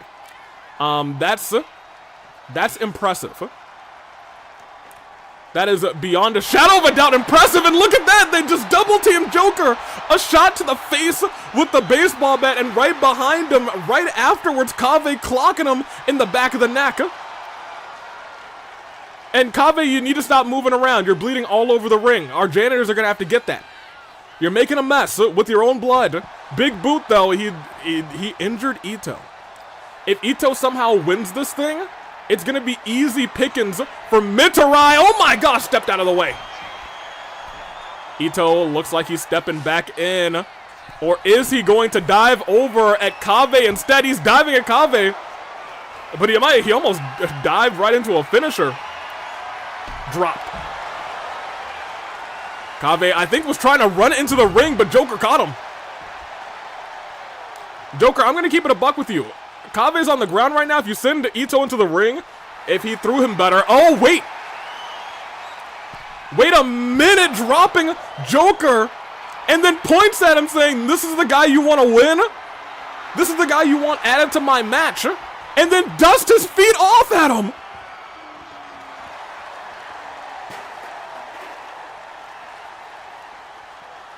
Oh! And then nearly destroys Kaveh. Goodness gracious! And Joker, who has no resiliency, reversed the finisher! Doesn't go for a pin on Itto, though. Itto rolls out of the ring. And is sent into the barricade. Kaveh stepping up, saying, you know what? Let us handle this. The two of us can end this matchup. As he's going to try to... Oh, no. Oh, no! His neck. His neck, but look who's here. Itto's here, and he hits Joker in the guts with a sledgehammer. Kaveh immediately breaks it up. And tried to hit a big boot on Itto. Itto landing a big shot and knocking Kaveh senseless. If I were him, I'd go for another pinfall on Joker, and he might just do that. Drove his head into the mat. Kaveh is still groggy. Wait, he's back to his senses. Gets back into the ring as soon as possible. And look at this. Rolls Kaveh up. 1, 2. Broken up. And now Itto's looking to end this thing. Stomped to the arm of a man who's literally... Look at all of the blood all over the ring. Oh, no, no, no, no, no, no, no. Stop. He's already busted open. He's already bleeding. His legs. His legs. Someone needs to stop this. Referee, you gotta stop this. These three are tearing each other apart at this point into the pinfall right after that big splash. Not even one. Oh my gosh. Big chops to Itto. Kaveh's back up. And they're working together against Joker. And that's a double DDT. Plants him, spikes him, but from behind. Kaveh's trying to get rid of Itto. Stuns him. And tosses him fall-away slam. He looks over at Joker, knows Joker is the more hurt competitor right now, but Joker got up to his feet first, into the ropes, goes underneath, over top, and Rin with an uppercut. Goes top rope. No, he goes to the springboard. Are you feeling it? Could this be his moment? Big crossbody. He needs to go for the pinfall. But instead, he goes to pick up the stairs. And from behind, Itto stops him. Oh, no, no. If he goes face first. Oh, thank goodness it's a German suplex. If that was that move that I've seen this clip before that Yukiko had used, I don't know if Joker would have been alive anymore. I don't know if that man would have been alive. Oh, went for a knee strike there. Itto able to, wait a minute, popped up. Oh no! His arm landed right onto the stairs. 1, 2, and that's 3. Kaveh wins.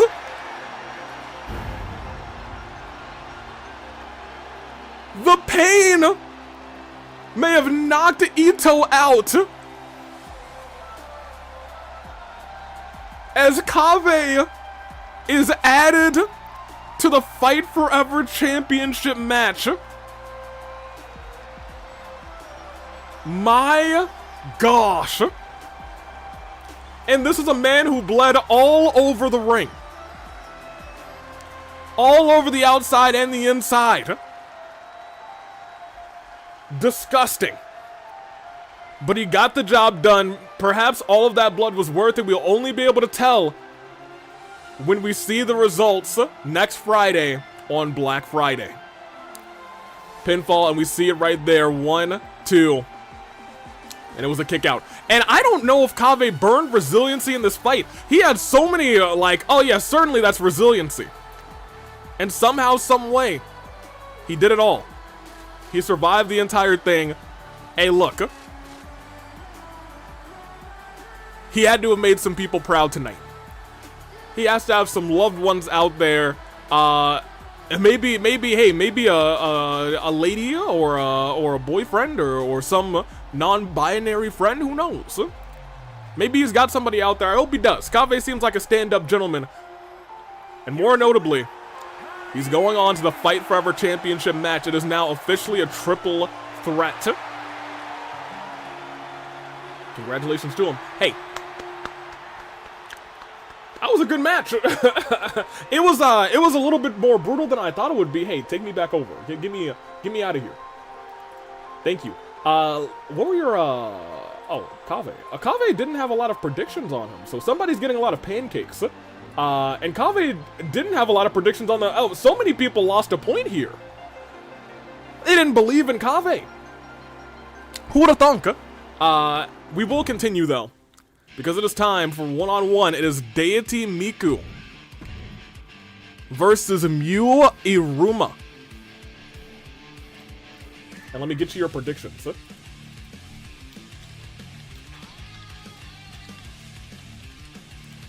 One-on-one. It's okay, Kaveh. I believed in you.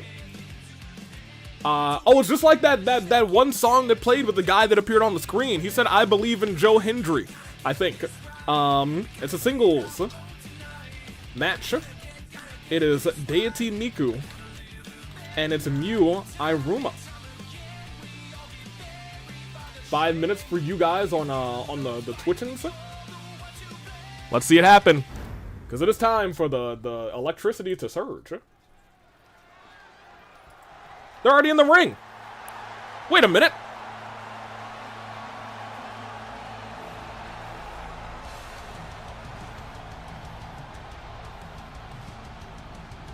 Is this also a triple threat match?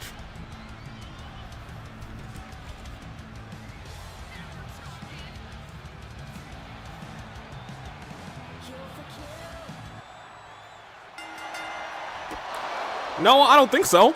I think this is a standard one-on-one. It's Neo, right? I believe that is a Neo, yes. I have had a discussion with Neo in the past. Well, not really a discussion. We did some writing. Well, I did the discussing. She did the writing. I've talked to Deity Miku. I've even talked to Iruma. As these two start chaining. Neo at ringside. Oh, dear. Why oh, dear? It's Neo. It is. That's why she wasn't in the NWO locker room. The arm getting wrenched. And snapped back. Oh my gosh. Miu, I know now, is a former Ultimate student. Was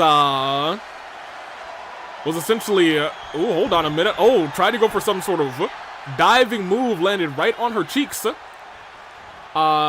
She's like me, isn't she? She can't speak right Yeah, you can't speak sprinkles? I had no idea. Went for a moonsault there. Nobody's home. Mew tossing Deity Miku outside of the ring. Neo just sitting there watching. Okay, maybe Neo just wanted a closer, something a little closer to the fight. You know what I mean? Mew right now serving Deity Miku up on a silver platter. Try to turn her around. Instead, getting rocked. It's not OC Revolution. What are you doing here, Dirk? I've been taking over for Sun Davy for a little bit. I've actually done a rebellion. I've done a little bit of Inferno, unfortunately. I think I cut it a little short, but I think I did a pretty good job. Ate some Chinese food on there, which was delicious. What do we have here? Into the ropes. Goes underneath. Over top. But a return fire, and Mew's cooking up a storm tonight. I say it's about even when it comes to stamina, but in terms of damage, she's got the advantage on the Deity. Into the ropes, and oh my gosh! Went back first into the turnbuckle. You saw the speed that she had, and now she's wailing away as Miku off the ropes. My gosh, the height with that moonsault, and it didn't land. Did you see her bounce off of the mat? Mew Iruma. Oh my gosh! A poison Rana!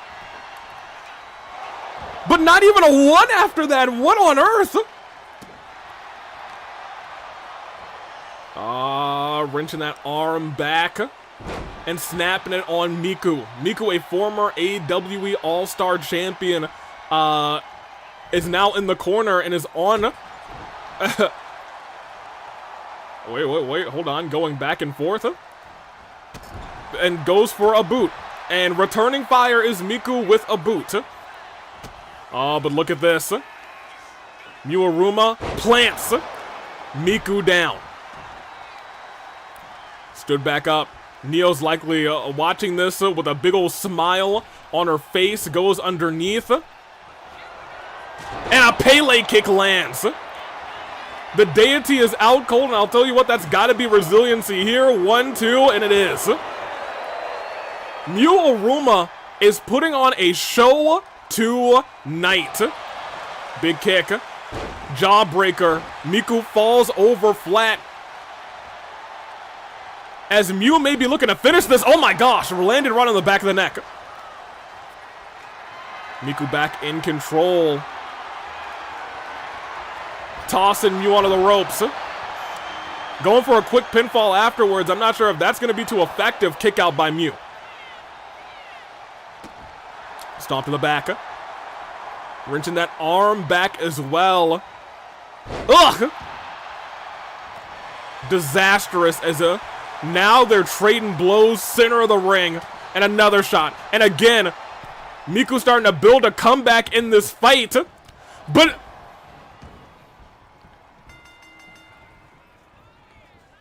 wait, what?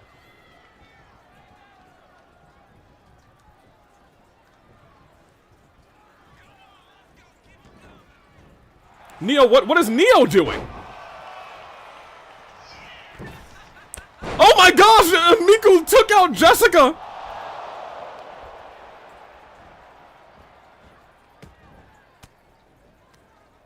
What happened?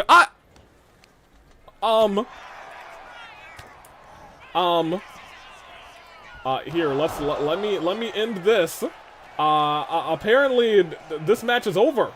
But the fighting continues. I don't know if this was really fair here. We'll delete and return the points. They're still fighting. I think we're just we gotta get them out of here. We gotta, what is going on? What's the deal with these two? Come on. Come on, get your heads in the game. Mew was on top, just saying. That's true. Mew was on top. Miku was starting to mount a comeback, and we couldn't see that comeback because Neo came in and laid out Miku. And then Miku laid out the referee. I don't know what we got to do with these two. I didn't know the blood was this bad. I had no idea. Security was immediate this time. Hey, security is on high alert as of lately. Naira is not playing any games nowadays after what happened just recently. I'm glad they cut the cameras. Security got out there and separated those two, but that is, that's that. Are you ready, though? Because our night goes on. I'm just trying to find out who won the match. We're gonna call it a no contest. Begrudgingly, yes, I have to admit, it is a no contest. So, hey, everybody gets a point, in my opinion. That being said, Merrin's got an open challenge. We'll see. Merrin and a mystery opponent in the Merrin Open Challenge. Merrin has turned out to be pretty dominant in these open challenges, I have to admit. Right, so Dirk and Miku and Neo have been feuding for a bit. Okay. What are they feuding over? Did Miku drink the last of the milk? And Neo wanted a bowl of cereal? That really grinds my gears. That really, when someone drinks the last of the milk, and it's in the morning, and I'm like, I want a nice little bowl of cereal. I pour my Honey Nut Cheerios in the bowl, then I open the refrigerator and see there's no milk? Because someone drank it? I think I would fight somebody over that. I would definitely fight somebody over that. Anywho, let me see. A Merrin Open Challenge. The AWE champion is looking for a fight. Merrin said, hey, if nobody can beat me in these open challenges, I'll just have an open challenge for the title at Black Friday. It's Merrin. It's a mystery. And we will see how this plays out. Start this prediction as we go on. And the Merrin Open Challenge continues. I've been told by Merrin as we give me the electricity. That she's looking for a fight. She said, now that things are settled with her and Panat, they're slowly talking again. She said, I prove that I'm the better woman when it comes to the when it comes to the Racket Assault. And she said, now I want to prove that I'm the best in the AWE. And right now she's doing it. Let me see. Miku dressed up as Ruby at Brawloween, and Ruby is like Neo's arch nemesis. Oh! I see. Miku just dressed as, Ruby Rose, Angry Neo, okay, during Brawloween, to my knowledge of Brawloween. Okay, I'm caught up. I am caught up. What up? I'm new and just subscribed. Welcome in, Johnny. Welcome in, Johnny. Welcome to AWE Fracture. We are getting through our show. We got a lot of qualifiers.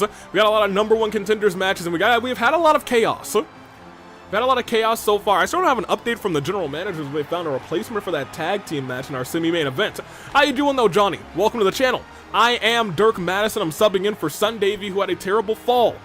Black Friday is coming up, and we will be having a special show on Black Friday as well. On Black Friday, we will be having championship matches out the wazoo. I'm looking forward to it. Merrin, who will answer her open challenge tonight? I gotta admit, I'm excited to find out. You and me both. I do want to see who you guys selected so far in these polls. Right now, it's big on mystery, and on the Twitch side, it's all on mystery. So, you know, hey, let's hope that mystery's good this time. I'm sorry? My general managers.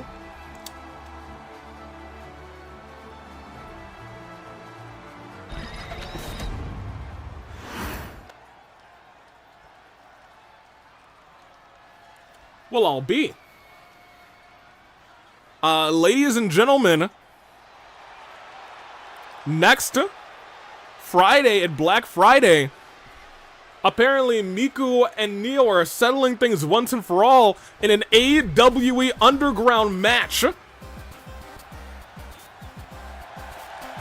The heat is building up for next Friday, and Margaret is here.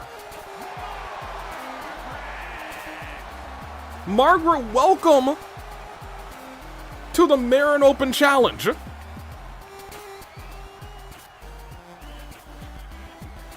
She is Margaret, and she's very blue.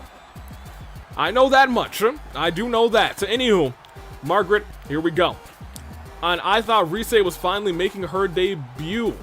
Oh, I'm sorry, that probably says Rise. I don't know. We'll see.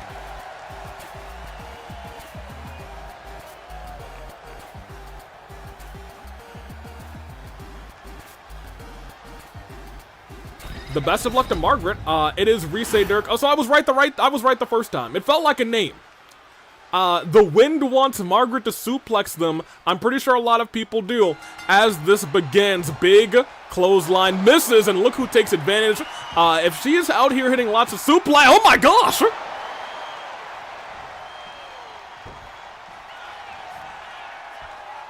Into a bowing DDT, that was aggressive. Just shot after shot relentlessly into the back, big splash by Merrin. I was not expecting that kind of aggression, but I'll tell you what, here we go. She's not really my cup of tea, but you do you, Wind. Shia Petty, says Sky as Merrin's pushed up into the ropes. And a cheap shot. And back into the grappling. Merrin, two-time AWE champion, longest reigning tag team champion in all of AWE history, three-time tag team champion, as well as the arm gets yanked and it gets wrenched. Suffered a concussion this summer but came back better than ever, won the title at AV Mania. She was telling me, vacated it so she would be on even footing with her good friend Panetta. Double stomp as they work through their issues, and right now Merrin's working through Margaret. Risei, like the Risei to the sky? No, it is apparently Risei, not Rise. It is a very blue match, Polka. That is indeed correct. They both have similar color schemes. Blue tops, black bottoms. Merrin's just missing the memo on some blue shoes. Pinfall. And that's one. Just one. Shots to the gut. Margaret trying to mount a comeback. Right now, Merrin is in full control, but a big boot might change that. Kick to the chest. She's up, and she's down. Champion down for the pinfall. That's one. But still just one. Margaret is wisely working up that signature bar, and we saw this earlier. She just goes ham on the back. Lifted that arm and stomps. No, doesn't stomp on it. Uses the knee to connect with that forearm, but a kick. Wily move by the champion, but Margaret able to kip up like nothing ever happened. Right now, these two are pretty evenly matched. Into the ropes, but I'll tell you what. Oh, I was going to say the champion might be able to get the upper hand here, but instead, look at that reversal, but it might have just gotten reversed. No, not back. And instead, shot to the arm and dropped. Ugh! Wasn't a suplex, just threw her. Just tossed her. Reckless abandon. Tried to catch the leg. But, oh my gosh. Knee to the mat, trying to weaken that coolest kick in town. And suplex. Back first to the mat. Margaret showing what a powerhouse she is and could be in the AWE, but Merrin steps out of the way. Kick right to the back of the head of Margaret, and now reversal though into the ropes, goes up top, goes underneath, and a super kick, and a one right to the jaw as well. Popped up and sent down. Margaret's trying to stop Merrin from having an ACL. I sure hope not. Margaret is trying to hit that signature, is not working out in her favor. Instead, Merrin's in control. Both have orange bodies. Merrin's losing a whole lot of stamina though, but able to continue to stop Margaret from hitting big moves. Pushes her into the corner and then pulls her out and sends her outside the ring. But Margaret kips up immediately saying, I don't need my signature to beat you. Because now they're trading blows. Big slap across the face, but Merrin catches it. Margaret catches right back and fires back with a chop. Punch to the face. What just happened? That ended so prematurely. Margaret just said, no, we're not going longer. I'm ending you right here, right now. Steps on the champion, stares out into the distance. 1, 2. No resiliency burn from the champ, though. You give Merrin your best shot, you gotta do something better. And Margaret's realizing that right now, up to the top rope. Goes flying, but nobody's home. May have tripped up with the heels on the top rope and didn't get the distance she needed. Whipping that leg back. She cares more about her competitors and saves them from injuries. Maybe, maybe not. Margaret getting tossed into the barricade. We're at a count of 4. Merrin misses with that. Oh, wait, no. Shot! That back shot right into the barricade. The spine is screaming out in pain.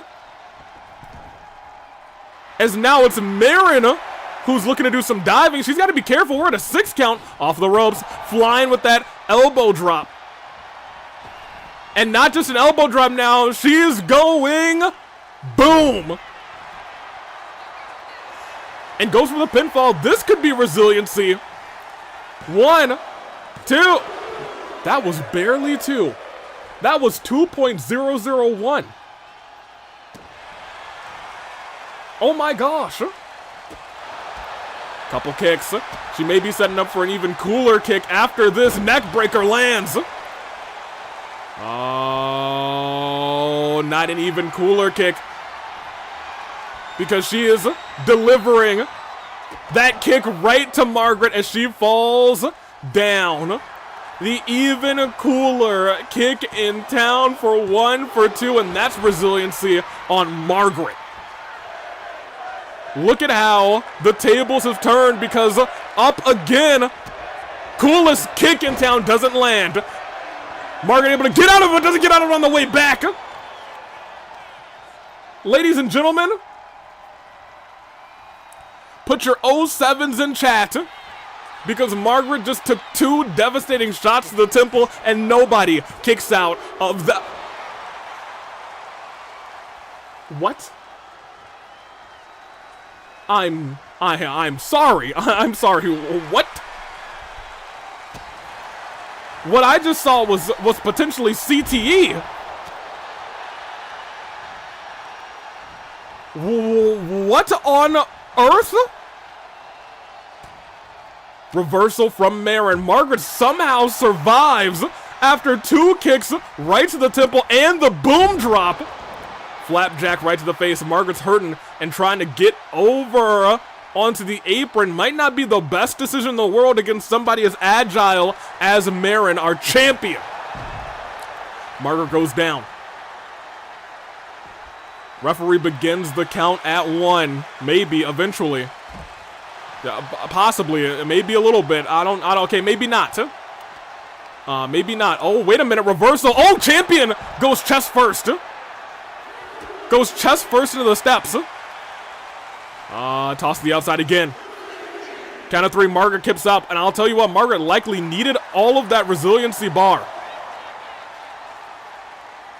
But may be worth it in the end, continuing to go after the back of Merrin.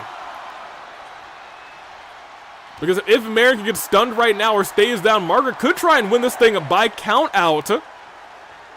Oh, what is going on here? Oh, yanking the arms back. Oh my gosh. Margaret might have separated both of the shoulders of Merrin with that move. Oh my gosh. Elbow drop to the heart. And into the pinfall. It's going to be hard to get the shoulders up. No, I lied. That's Merrin. She said, my shoulders are coming up right now. Not even 1. The champion is going crazy. Sweeps the leg. Lifting her back up. Wait! That's the Wyvern Sleeper! That was Panette's Wyvern Sleeper! Margaret turns the champ around, kicked right into the gut. Wait! No! This is the coolest kick in town by Margaret! 1, 2! Kick out by the champ! What is going on?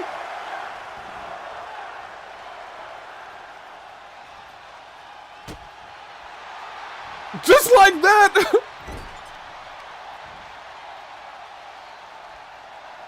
Merrin is in danger. Dropped. We talked about... Wait, Margaret has another finisher. Merrin does not have resiliency. It's a make or break moment for Margaret. Could pin the champion right here, right now. 1, 2. What a comeback, but the champ kicks out. But the champion kicks out. I don't know how Margaret has fought back in this battle. Big spear out of the corner.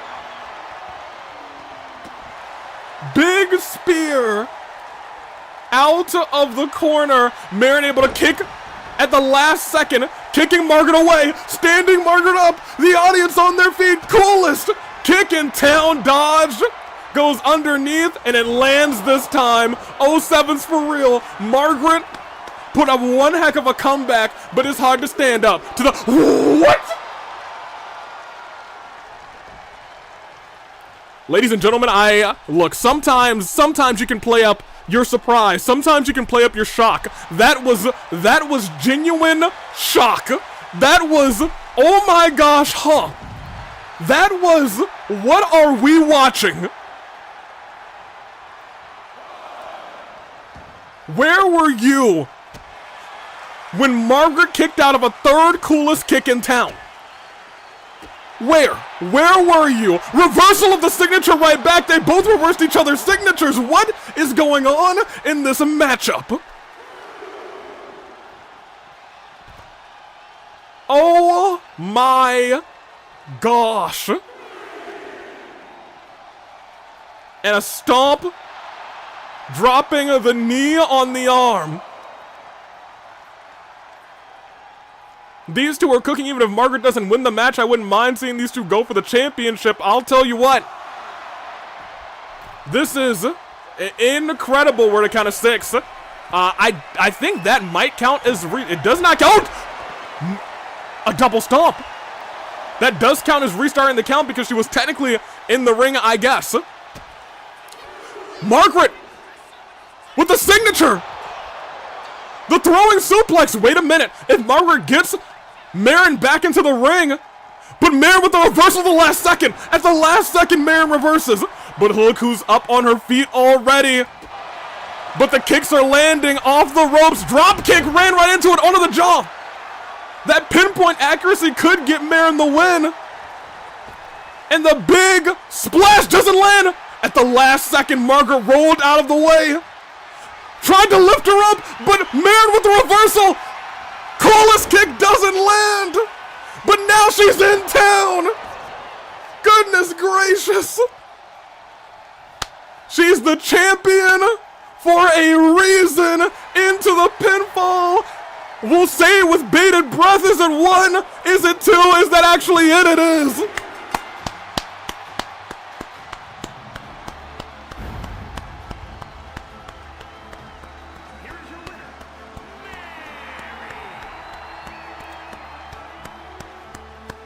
Merrin is champion for a reason, but I'll tell you what, Margaret might be the future of the division. It didn't take not 1, it didn't take not 2, it did not take not 3. It took 4 coolest kicks in town. We don't talk about the signature reversals back to back between the two of them. What a show that these two put on. Hey, taking me back over real quick. Hit me with the electricity. If that didn't jolt you awake, I don't know what will. Merrin versus Margaret is a match for the ages. It may be one of the best standard one-on-one matches I have ever seen, but we have to go on because we got a couple more matches left. I hope the general managers have found replacements. But I digress. My gosh. Merrin versus Margaret was something special. It was something to behold. I think all of us learned something about Margaret and about Merrin tonight. My gosh. Goodness gracious. Anywho, it's a number 1 contenders match. It is the medical team. It is Crack the Whip. And I don't know who's gonna show up for this fight. Because it's not the Flame Tribe. We'll see what's up with them on Sunday, I suppose. I'll be here for that, so I'm excited. I'm kind of invested in what's going on now. I'm gonna have to pay more attention to what's going on regularly. Maybe I'll join the chat sometimes, you know? Here. It's a #1 contenders match. #1 chicken tenders. Who has the #1 chicken tenders? Go ahead and debate in chat. It is the medical team. It is Crack the Whip. And it's a mystery. 5 minutes on the clock. Are you ready? Ladies and gentlemen, I say whip it good. We will see. Right here, right now. As things continue to be electric. What a show, and out first. 1.5 of Crack the Whip. Charizard. I'm getting fried chicken. My gosh, why is there a question mark for the Flame Tribe? Well, earlier in the night, the Flame Tribe visited the office of the general managers. It was Bernice and Rinka. I'll have to double check that. I believe that's the case. They said that Yukiko and Q-Taro are dropping out of that match. And they'll explain this Sunday at Rebellion. I can only hope for the best for those two competitors. I know that they were also involved in some Amon shenanigans. I've been trying to educate myself on Amon and how vicious, ruthless, and diabolical he truly is. That being said, the other half of Crack the Whip, it is Miss Franziska von Karma. Now, I didn't get a long time to talk to Von Karma. In fact,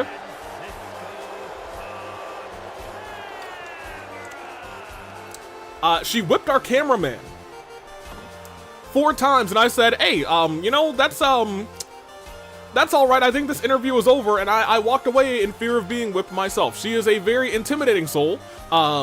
Scares me a little bit. Scares me out of everyone in this matchup.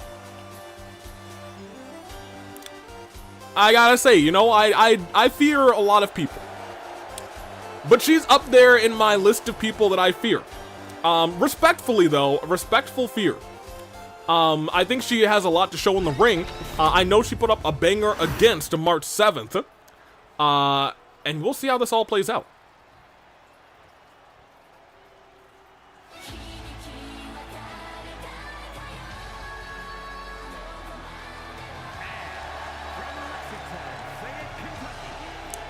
El Condor Pasa. This must be one of the replacements.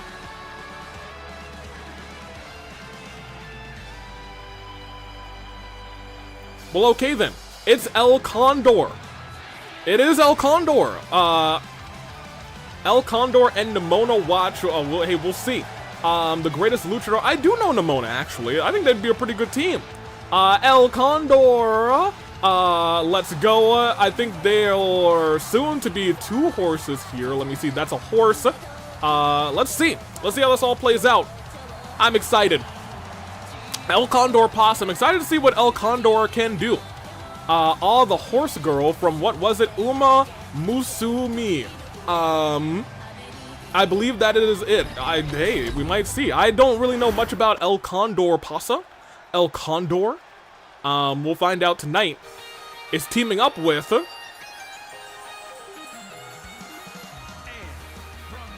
Nimona. I do know her. I know her. She is Miss Rumble. Uma Musume. Okay, thank you very much. I wish horses were real. Opening. Horses are real. Horses are real. I don't. Okay, well, whatever. Anywho, Nimona and ECP is what the Winds is calling it. I suppose they are teaming up tonight. I don't know if they have much history together, but hey, they sure seem like a very excitable team based on how they came to the ring. Both came with such speed and such excitement, and you can hear the audience behind them, so hey. We will see. What do you call a team that's always ready to fight? I guess we're going to find out tonight, because out next is the AWE medical team, and I know them very well. They're very good at their jobs. They were able to stabilize the neck of Sun Davy. It could have been, the damage could have been much worse if not for them. Manuela not out there with them. I know she is, she's very kind, very attractive. Don't tell her I said it though. Anywho. And they also, I've talked to them. I got to know them a little bit. They had a successful open challenge. They had a very good time. But we'll see how it plays. We'll see how it is. Dragon Force Czar saying, I voted Whip It, but I will be 1000% okay with Horsey. Cherry Berry saying, I don't think that's true. I haven't seen a Pokemon like El Condor Pasa before. Oh, that's Sprinkles, not Cherry Berry. I understand. Oh, sometimes I get your names all confused. It's Triple Threat. It's Elimination. Winning team goes on. Earlier tonight, we had a match like this. We saw some fantastic spots, but at the end of the day, Kaito and Ryoma, not Cassius Bright, took the victory, and they're fighting Wa next week at Black Friday. And right now, big clothesline. Everybody seems like they're going crazy tonight. It's Sprinkles. Remember, you know, I did remember eventually.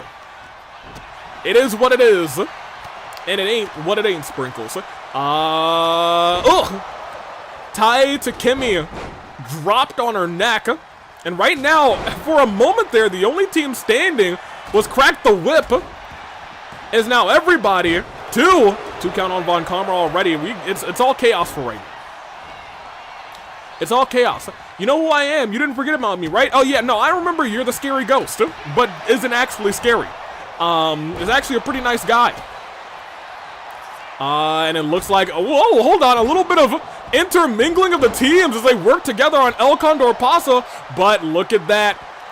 Charizard breaking it up immediately to just say, hey, you know what? I think I'm going to hit you. And man, they're exchanging wrestling partners all over the place. Kendo stick right to the head. And cracking the kendo stick over the head of Tai Takemi. And right now, inside of the ring, it is all this team that is here. Hold on a minute. What is going on here? Your guess is as good as mine. As now there's just hold on. Tai is having a pretty bad time here, but it may have just gotten reversed and dropped. 6 competitors, almost all in the ring, and they are all back. Anything goes in this fight, and right now, look at this. Charizard just got her neck destroyed by ECP. I like that. That flows very well, actually. Right, I do look kind of scary. Almost forgot about that. Hey, but you're not a scary individual. You are actually pretty neat. Reversal by Charizard. Naomi is getting uppercutted. Look at this uppercut as well. On a Tai, oh my gosh, used some special pills, special drugs. It is now adrenaline out, dragging ECP over, roll up over on Nimona, but a kick out of 1. A whole lot of damage left to be done. ECP has a finisher, a couple other people have signatures, and we got a long match ahead of us. Clothesline. What is Naomi thinking here? I'll tell you what, these are 3 great teams. Oh my gosh, rolling into that neck breaker. What on earth was that, Naomi? It was a fatal blow right there. You love to see it. Anywho. Reversal there. ECP tossed over that top rope. Big kick, I think, right to the face of Nimona. And right now, only 2 standing. Now only 4 standing are members of the other 2 teams. Nimona and ECP.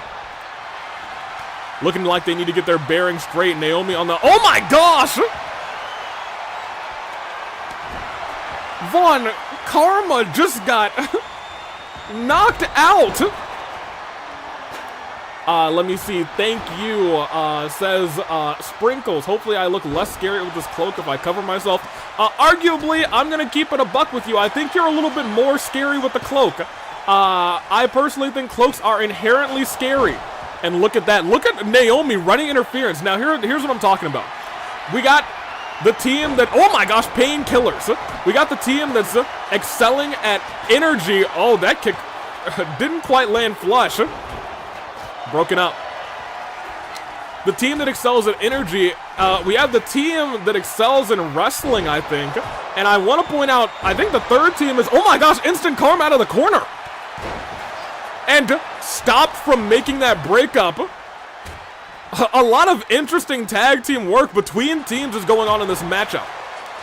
Popped over and dropped down. But it helps me feel more confident. Really? I always wear it when I'm here. I'm gonna tell you what, a floating individual with a big cloak on really frightens me. Painkillers again. Nemona's been eating painkillers after painkillers. These over-the-counter drugs are not in her favor tonight. Oh, 1-2. Nemona has to burn resiliency first in this fight. Naomi has found her target, and now the next target seems to be Francisca Von Karma. Popped up and sent down. Hey, but if it makes you feel more confident, hey, more power to you. Just got to make sure you don't creep up on anybody. You have to make yourself well known, saying, hello, I'm approaching you. You don't want to scare anybody. It would definitely scare me. Charizard has a shovel in hand. Von Karma, just takes out Nemona. Clothesline style. ECP is not watching. 1, 2. Nemona able to kick out. ECP just got tossed. Has cracked the whip. I venture to say, well, yeah, they're not quite the safe bet. Actually, I think at this point in time, the medical team's a safe bet, but that might have just changed with that move to Naomi. 1. No, she kicked out at 1. Never mind. I think she'll be just fine. Turned around, though. Nemona getting lifted up. Oh, my gosh. 1, 2. Naomi doesn't break it up in time. Tai has to burn resiliency, too. The only team left with resiliency are Crack the Whip. And by resiliency, I mean full resiliency. Every team still has one member with resiliency, but that could all change. Especially with this move right here on the ECP. Dreaded. Riptide into the pinfall for 1, for 2. And ECP and Nemona have both burned resiliency. And reversal that Pokebomb. And a shot to the back. Wait a minute, reversal into a pinfall there. 1, and a kick out at 1. Von Karma still very fresh. Charizard reversing it, looked like a choke slam, and now lifting Naomi up. Naomi might be in trouble in a second. And, ooh, ECP just gets planted. Nemona trying desperately to break that thing up. She does. Off the ropes. Drop kick doesn't land. I'm not sure how she didn't hit anybody with that drop kick. But look at this. Instant karma on the Tai. Tai is out. Instant karma on a Tai. Tai is out. Naomi's going to have to be working double time tonight. Pokebomb. Why does Nemona have a name, a move named after me? No, not the Pokebomb. The Pokebomb. Kind of like a Pokeball as Nemona's busted open. And I think Von Karma just took out all of her opponents with that steel chair. But landing on the feet is Naomi, and a super kick to Charizard. Oh, man. Crack the Whip has been running rampant in the tag team division. They may be the next ones to get a title shot. They're going to have to win this match, and right now they have the advantage. Both members of this this team that came together tonight, Nemona and ECP, do not have resiliency. DDT lands, though. But from behind, Naomi's on the ready. Lifting ECP up, and El Condor goes down. Von Karma saying, oh,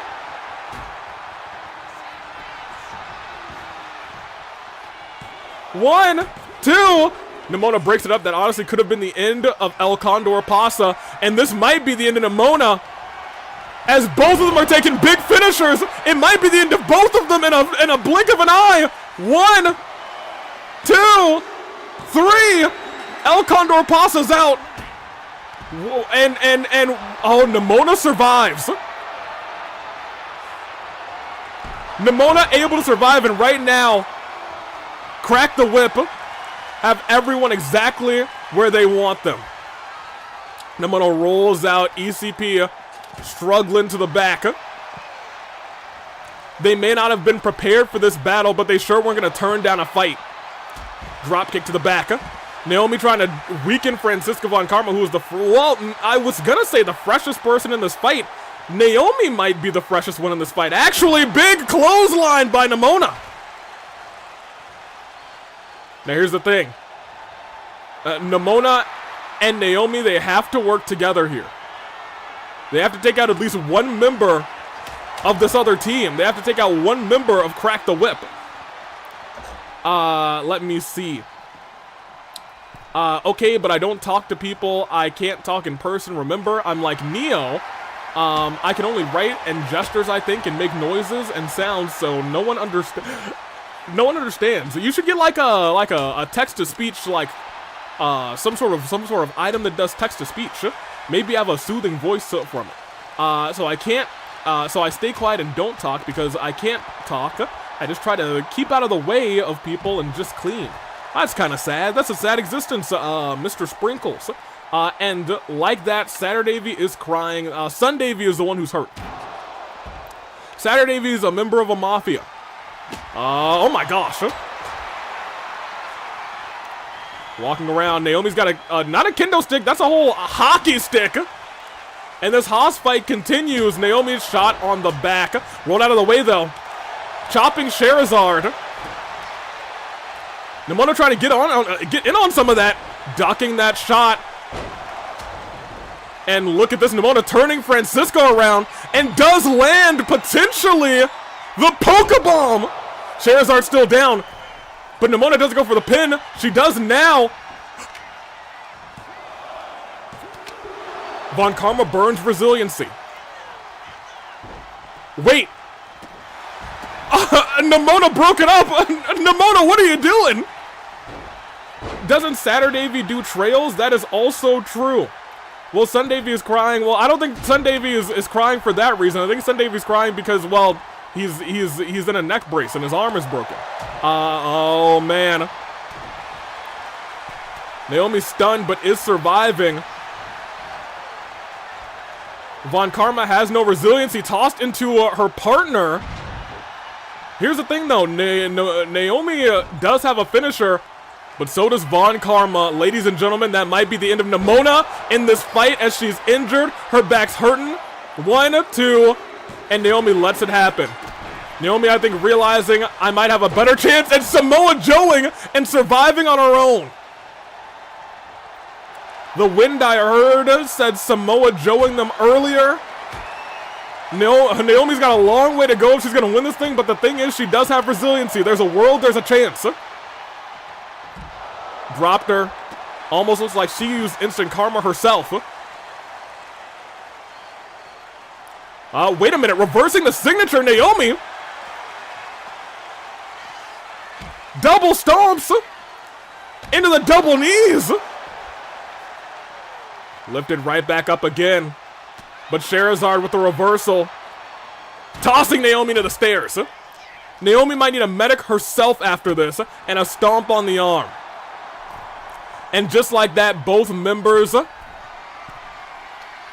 Crack the Whip are ready to cause incredible damage, but she took out her partner doing that move. She took out Von Karma doing that move, turning Naomi around, stomping on that knee, and walking around. Naomi, look, there's a world where she could do it, but it's going to be a hard battle. Stepping on that arm again. Lift it up. And tossed right, no, not right back into the ring. But that is exactly where Von Karma's heading. But Scheherazade meets her there. Oh, wait a minute. She let it happen. You have to turn around to Von Karma. Because Von Karma's certainly going to break that up. A kick right to the chest. And she's calling for Naomi to get up, and it might be curtains for their chances directly into a crossbody, but Naomi rolls out of the ring. Naomi rolls out of the ring, pushing away. Naomi slides back in, trying to lure Von Karma in. Oh, no.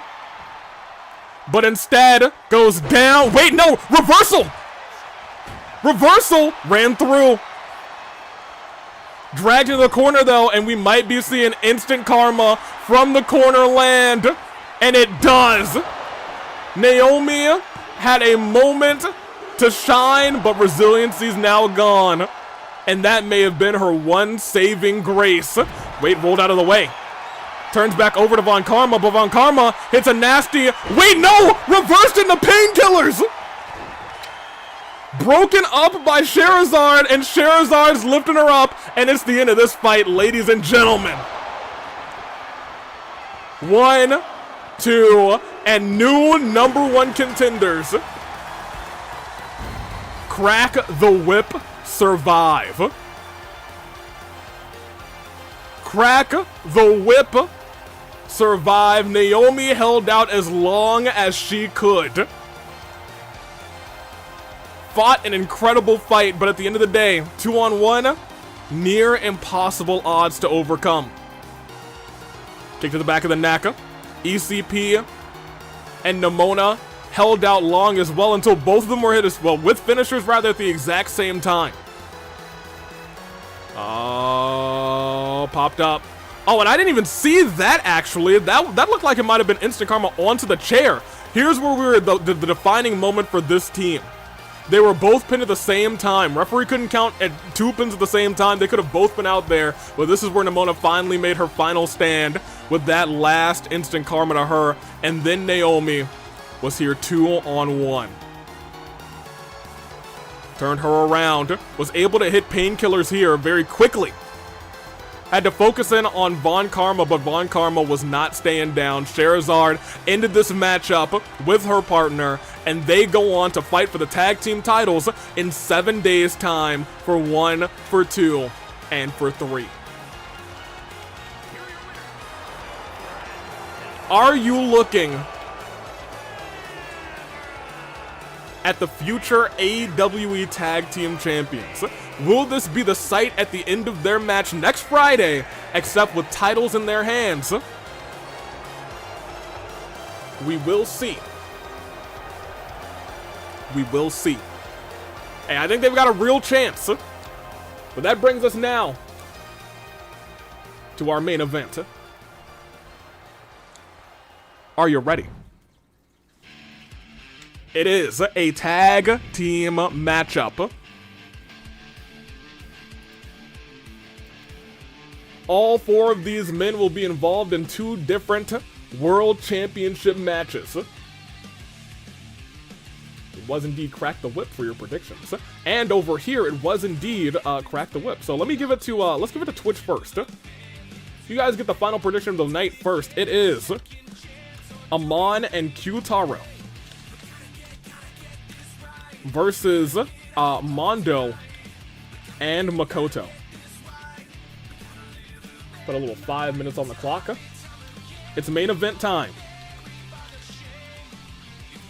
Start that prediction for you, YouTube. Here you go. It is main event time. It's Amon and Q-Taro. It is Makoto and Mondo. Start that bad boy, and it's time to start our main event, as tonight continues to be a very electric night. Maybe I should check the mats after the show just in case. Amon and Q-Taro teaming up is crazy. Hey, the general managers put this match together. I don't think Amon and Q-Taro like each other, quote unquote. But I digress. They'll be working together tonight. At the very least, at the very least, Q-Taro is thinking, hey, maybe I can injure Makoto a little bit before our world title match, our AWE championship match in a couple of days, in 7 days' time. Amon likely just licking his chops at the opportunity to potentially get Makoto's ultimate down tonight, and then do Mondo's next week. That is the worst case scenario. We'll see how it goes. Thumbs down for Amon. You know what? I agree with that. That's a Dirk Madison thumbs down. And it's guaranteed. Amon, get into the ring, hurry up. Nobody really wants to see you. You might have your followers, but your non-followers, they outweigh them hundreds of folds. You're a greasy banana with a slimy black peel. I wouldn't touch you with a 49.5 foot pole. Some other Grinch things. I'm getting in the Christmas spirit, actually, you guys. Anywho, Q-Taro is working for Miku, though, so this essentially is the Disciples in the Equalist movement versus literally everyone else. I mean, the person Q-Taro follows has some sort of power, so Amon is probably kind of iffy. That's true. That is fair, but here comes Q-Taro Burgerberg, a man who put Gunther in an ambulance and kept his burger bomb. Will we see that burger bomb happen on the man he's fighting for the AWE Championship, Makoto? On Black Friday, we will see. Let me see. Like, I know Q-Taro is a part of the Disciples, but teaming up with Amon for one night, not even Miku would approve the higher-ups of this decision. Hey, you know, I don't agree with everything the general managers do, but they're trying to run a tight ship. And hey, it's better to have Amon in a match than Amon just wreaking havoc backstage somewhere. That much I do agree with. Imagine this match has an event where one member of Q-Taro Amon bails on the match. Goodness gracious. Could you imagine? Amon, I think, really could bail on Q-Taro and just go to, we might have to have security beefed up, making sure he doesn't just leave this match. But here is the AWE All-Star Champion. He rides down to the ring, and I want you guys to realize this. If he loses his talent, there may be a world where this is one of the last times we see Mondo with that motorcycle. Does that hurt you? It hurts me. That's an iconic motorcycle as he rides down and he steps into the arena. The AWE All-Star Champion won it from Akechi at AV Mania, I believe. That sounds right. Was able to retain it against Uncle Iroh, but notably, this might be his biggest threat yet. We'll go one-on-one against Amon next Friday on Black Friday. Mr. Mondo Owwater, the best of luck to you. What do you mean? I mean, Mondo could have his ultimate talent sealed away by that heathen Amon. Wait, you think Amon could leave in the middle of the match? He could! I think that is a distinct possibility. That's not something I thought about until someone brought it up. Jagspan, I think, said, was it Jagspan or was it Dragon Force Czar? You guys typed it right around the same time. It was Dragon Force Czar, actually. Jagspan was the one who said something about the powers. There's a world where that happens. So everyone backstage, I'm sure security is ramped up for this matchup. We're all watching. We are all watching. Makoto's holding on to that title snugly. Has already lost it once. Lost it in the AWE ladder match at AV Mania to Fulgent. Fulgent came out with a fantastic song and then got beaten with his own guitar. Was able to beat Makoto and beat him again all the way up into the championship match. Flair chose the championship match after beating Ray, but that championship match did not go in the favor of Fulgent, Makoto is a 2-time AWE champion. Now, I have to say that was lucky. Will that luck go away at the hands of Amon tonight? Let's find out. It is 2-on-2. And Jessica's calling this thing, and it begins. The Q-Taro is also a giant, to keep that in mind. Off the ropes, leg drop. Oh my gosh.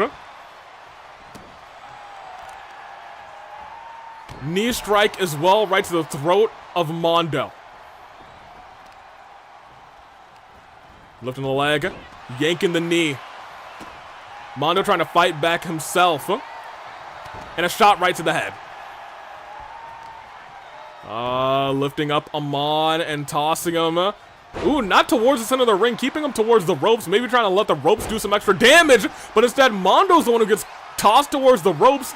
And Amon setting up for something vicious. Something diabolical. Jumped over him and kicked him in the back of the head. No way to protect yourself from a shot like that. Lifted back up again. Mondo using his power advantage on Amon. However, to catch his fist and say, hey, it's my world, pushing up. Mondo out of the way, though. Amon is back in control into the ropes. It is the All-Star Champion versus the Challenger. Just steps out of the way. But gets sent down by Mondo saying, don't disrespect me like that. Kick to the head. Oh, man. Hold on a minute. Powerbomb position. And that's a powerbomb into the apron. And sends him down afterwards. Hey, there's a real world actually where Amon gets injured in this fight instead. For count of 5. Mondo likely more than happy to win this thing by countouts, turning him around. Count of 7.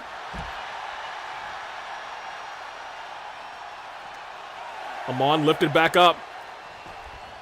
But everyone made it in by 10. Everyone made it in by 9, actually. Tossed in a couple of shots to the gut. If Amon takes Mondo or Makoto's ultimate away, I'm going to be scared. Hey, I think we're all scared in this matchup. Especially as a kick lands right to the chest of Mondo. Pinfall for not even one. Not even one. Lifted right back up. Punch right to the jaw, and now we're seeing, now we're seeing Amon start to work his way back into this fight, but right now Mondo plucking that leg might have the advantage here on Amon. Tosses him. And look at this, hot tag made to Q-Taro Berg. But Q-Taro stares him right in the face. These two have history, as I talked to Mondo Owada. Mondo unable to get him down. This is a man who went toe-to-toe with Gunther. But Mondo, don't forget, he's a champion. And he's rocking Q-Taro, and Makoto from behind hits him from behind, helps him out. But Q-Taro seems unfazed. As I come over here real quick, I think we gotta get the medical team to check up on they don't have to check up on Amon, for real. They really don't. But we gotta make sure that they get checked on. We flash the camera, make sure that everybody's all right. And I think they're okay. I think they are. Oh, I think he's getting back up to the apron right now. He's getting back up to the apron right now. Watch out, tell me. Here. Look at that. He's back up on the apron. Look at that. Dropped. We're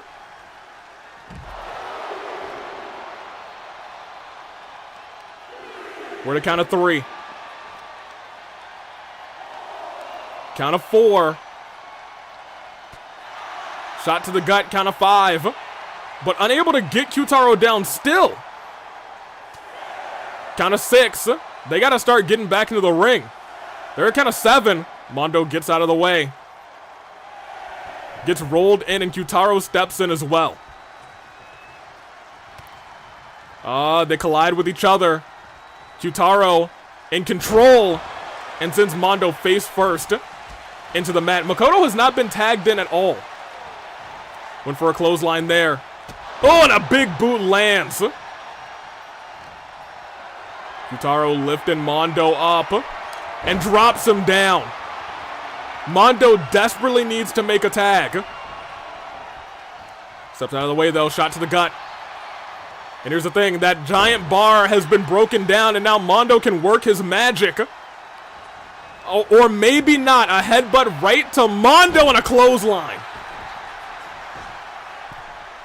Oh, man. Lifted up, but hold on, Mondo able to use some of his own weight against him, but tries to also use the ropes. One. Jessica didn't see it. 1 count landed. Q-Taro steps out of the way. Lifted up and sent down. And the tag has finally been made to Mr. Naegi. Oh, and he's able to take Q-Taro down. Off the ropes immediately. Moonsault. And now we're seeing the electricity from Makoto Naegi. He has been, you know... Wait a minute. No, my gosh! DDT to the apron! Guess we all have our preferences. He's scary and mean, but he's been having a hard time too. No, Sprinkles, this is not a man who deserves any sympathy or empathy. That's a mistake. I get it, you're a nice kid, but that's not a nice man. Into the corner. The tag's been made. What is this? This isn't a scoop slam, it's a world's strongest slam. Into the splash on Naegi. And a double stomp right afterwards. Oh, no. Makoto just gets flattened. 1. Kick out of 1, though. Mondo gets in there quickly to try and just get a kick. Turned around. Oh, thank goodness. I thought for a second he was immediately going to use that big move, but maybe he wants Makoto to burn a resiliency first. He gets that. He gets that. Up onto the middle rope. Turns backwards and then hits a moonsault. Goodness gracious. Stood back up. Sends Makoto into the corner. Makoto able to stop that tag from being made. Oh, but a reversal by Amon as well, and a shot right to the jaw of Naegi. Lifts him up and sends him down. Lifted back up again, kick to the thigh, overhand strike. Doesn't land. Does not land into the ropes, though. We might see a tag made here, and this team desperately needs it. Tag is made. And a double super kick. But Amon just stands back up and goes right after the leg of Mondo Owada. Kick to the thigh. Mondo fires back, though.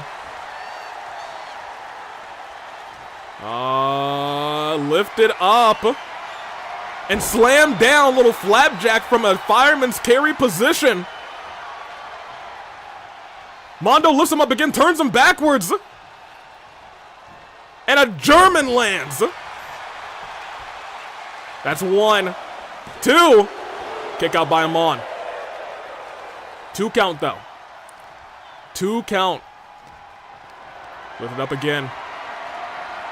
And into a standing suplex. The power game from this man drops Amon. Do you believe that Mondo can do? He tags in Makoto, which may not have been the best decision in the world, but Makoto takes down Amon. Amon stands right back up, but look at this. Hope's Peak. I think they might do it. 1, broken up by Q-Taro. Broken up by Q-Taro. Double axe to the chest lands. Makoto still has a signature if he's able to hit it, and I think he might just do so here. Plants him on. This could be resiliency. If he hits this finisher, at least it could be resiliency. He's trying to drag him over, but look at this. Shots to the gut of Makoto. He took a step too long. And this honestly could be the match. Makoto no longer has resiliency. He's able to kick out though. Kicked out like before one, and now he's getting kicked right in the face. But out of nowhere, hopes, peak, pinfall. 1, 2. Amon has burned resiliency.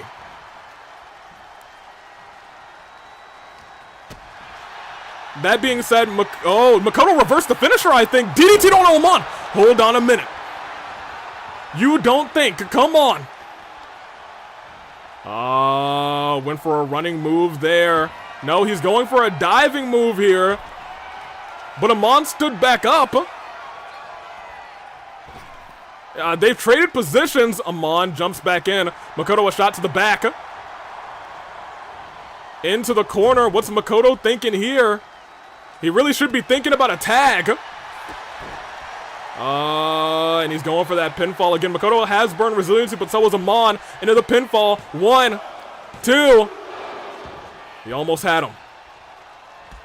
He almost had him, and now he's lifting him up. But reversal from Naegi. Sends him down. Come on, go for the pinfall. No, not again. Not like this. Come on, not like this. 1, 2. Makoto kicks out again.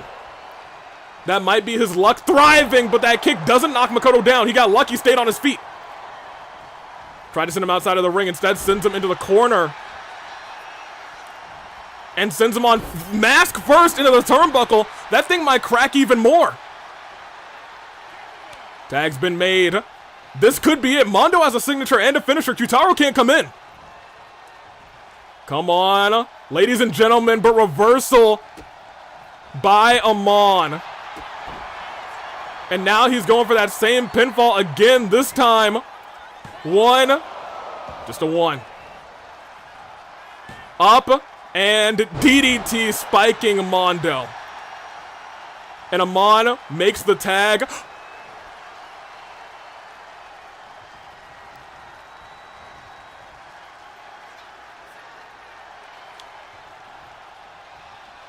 Q-Taro!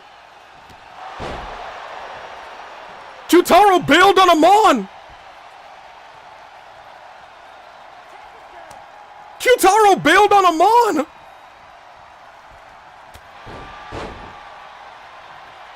Amon's all alone! No resiliency, no partner!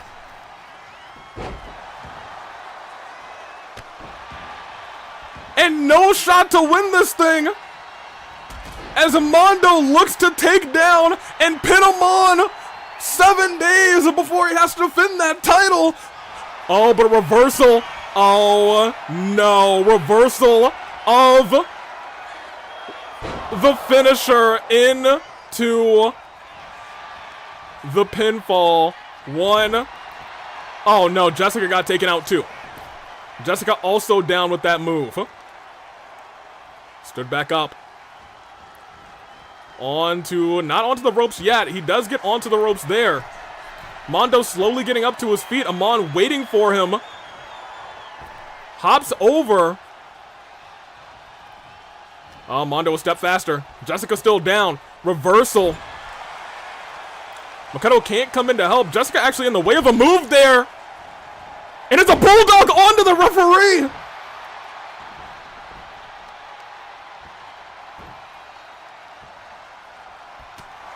Hit a bulldog onto the ref. Standing moonsault. Amon's incensed. Into the ropes. Flying punch. And Mondo's out cold. This could be resiliency. 1. But a slow count. Referee was down. Do not forget about that. Oh, no. No. No. Makoto can't come in and help. Come on. This. You can't do this. Mondo, you gotta get out of this. No.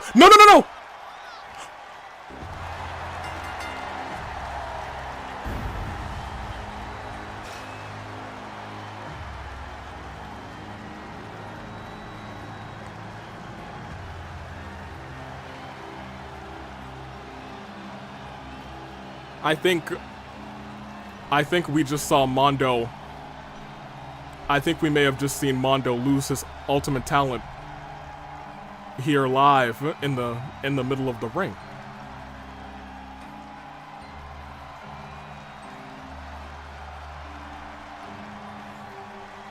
Mondo had resiliency, but it was too much, and he fell victim to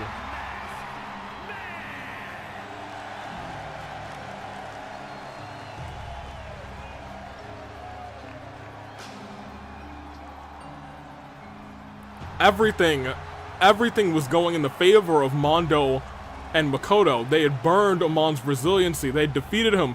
They tore him down. They tore him asunder. And even Q-Taro said, yeah, I don't want anything to do with this guy. Surprised all of us, and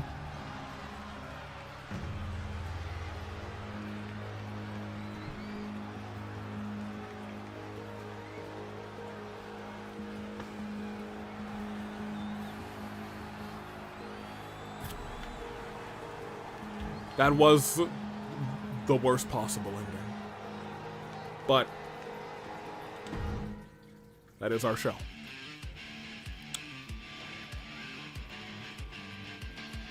I'm sure Mondo's getting rushed to the back, but we've seen this happen before.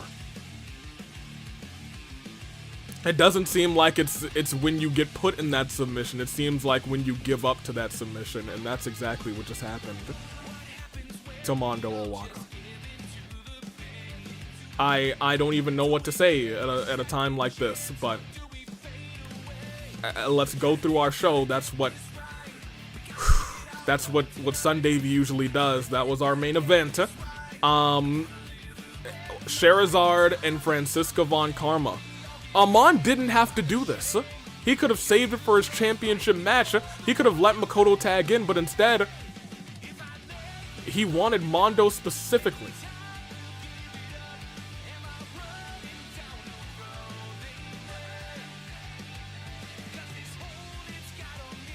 I'm sick. Anywho, Crack the Whip. They're #1 contenders. They'll be fighting for the tag titles next week. Merrin versus Margaret turned out to be a show. If you go back and watch one match tonight, that's the match you have to watch. That is a must watch. Deity Miku technically won by disqualification. Neo Deity Miku will have an underground match in 7 days' time. Itto did not win this match, and because Kaveh did win, he will be in the Fight Forever Championship match, and it will be a triple threat. Admittedly, this match also very good tonight. Sakura, Ogami, and Arrow were able to pin Moko Mojiro March 7th. That's gotta make her a little bit upset. Sampo died to Uncle Iroh, and Kaito and Ryoma, Shock of the Century, are #1 contenders. We are going to have some fantastic matches next week. We'll check out our news real quick. Tensions were piled high as rivals were paired up for a tag team match. Both superstars were only concerned about showing up each other instead of winning, leading to Q-Taro abandoning Amon. I don't think that's quite what happened. He did abandon him though. It was rough. Nimona injured. Von Karma. Oh no. Von Karma was already injured and has advanced that injury. There's a world where she wins the tag team titles next week and has to vacate them. Merrin didn't defend her title. The championship wasn't on the line, but boy was it a great fight. Neo came down to ringside before a rivals match with Wicked Intent, entering the ring and attacking Deity Miku to end the match in disqualification. And they will be going one-on-one in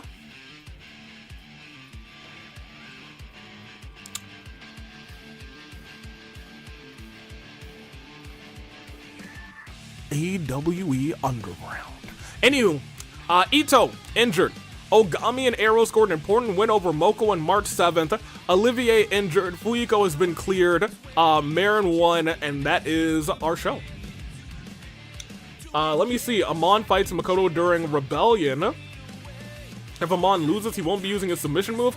I don't know if anyone wants to put Makoto in that situation. In fact, I don't want Makoto to be in that situation. I don't think Makoto wants Makoto to be in that situation. it made sense for Bernice to do it. I don't see Makoto putting his neck on the line. I digress, though. That is our show. We will click our next show, which will be a Rebellion, and that is correct. So we'll click next show. Go ahead. And this would have been the show. They'll be at the show, but they won't be in the show. Sure. This, sure, I guess could happen too. It would be interesting to see number 1 contender versus number 1 contender. That may happen. Panette and Hina still want to fight, apparently. And we're not doing this. We're certainly not doing this. That much is true. Ladies and gentlemen, that is our show. We'll look at our rosters. Nothing much has changed. Arrow's number 1, Miku's number 2, Tartaros at 3rd, Camilla, Uncle Iroh, Al Hatham, Splendid, Q-Taro, Akechi, Naegi, Kevin, Arvin, Mitarai, Rinka, Kawakami, Panette, Nugget, Gwen, Burnus, White, and Gunther, the Ring General. That is our show until I see you for the last time in a little bit this Sunday for Rebellion. We can talk a little bit. I have a preposition. How about we all go in before his Black Friday match and scratch? That will only probably cause us more problems. That is true. What if Makoto loses his talent? Does he just lose all of his luck? I think so. I think he just becomes a normal dude. A normal dude. Let me see, if Amon does that move on Deity Miku, what happens? Hey, your guess is as good as mine. Flair with a ... and there's only 1 or 2 people that I know that would step to the plate for Mondo to try that. Hey, that's true. But does it matter anymore? Is the real question now that Mondo has lost his ultimate talent. It's a dark time. It is a very dark time. So basically before he won the lottery, correct. There's only 1 or 2 people. Yeah, I've already read that. I might, you might, what? Honestly, him doing that on Deity Miku might be a good thing because that could bring back the original Miku. That is, hey, maybe that is true. I think that could happen. I might stay a bit after the show. What happens if Amon uses the move on himself? I don't know. You guys are asking a lot of questions that I have none of the answers to. None of the answers. I don't even know how Miku became a deity. Did she just dye her hair and get a cool jacket? I don't know. I could do that too. I can dye my hair and get a cool jacket. Can I be a deity too? Is that something I can do? I don't know. I have a lot of boxes to check and close. For what? Well, that's not my problem. Anywho, that was a Fracture. Next Friday will be Black Friday, a special edition of the countdown to the fight before Christmas. We'll see. I'm surprised Amon hasn't taught the move to any other Equalist members, considering it's technically a martial technique, not an actual power. I'm kind of responsible for that. For Miku. Oh, that's not good. Well, what's done is done, I guess. And what I've done is eaten a burger and hosted your episode of Fracture. So until next time, I guess I'm gonna head out. I'll see you all this Sunday. And hey, I've had a fantastic time hosting these shows. I'm glad we got to do this one live. Sunday, if you will be back, I might step in for a countdown to the fight before Christmas or two to give him a little break. I know that it's a lot to run this show, but hey, you might see me again before OC Revolution January. I'm excited for that as well. Congratulations to our OC champions and to all of the OCs that are entering the Rumble. Our 4 OCs, Suku and Woken Emery and Splendid and the Aswang. Hey, congratulations to those 4. Until we meet again. I need to end this music first and then put on this music here. Which one is it? It's this one. Excellent. You won't be in Rebellion? I'll be in Rebellion this coming Sunday, but after that Sunday, I'm not sure. I think I'll be off duty unless, Sunday be really not feeling it. It is what it is. I'm taking off, though, until we meet again. And should we not, we have memories. that will last a lifetime. Sayonara, and thank you for watching. Alright, now I need to be prepared to actually get the end of this. This is the part that I'm bad at. Here, give me this. And I think that's it. I think I can now get out of here. Yes. Goodbye.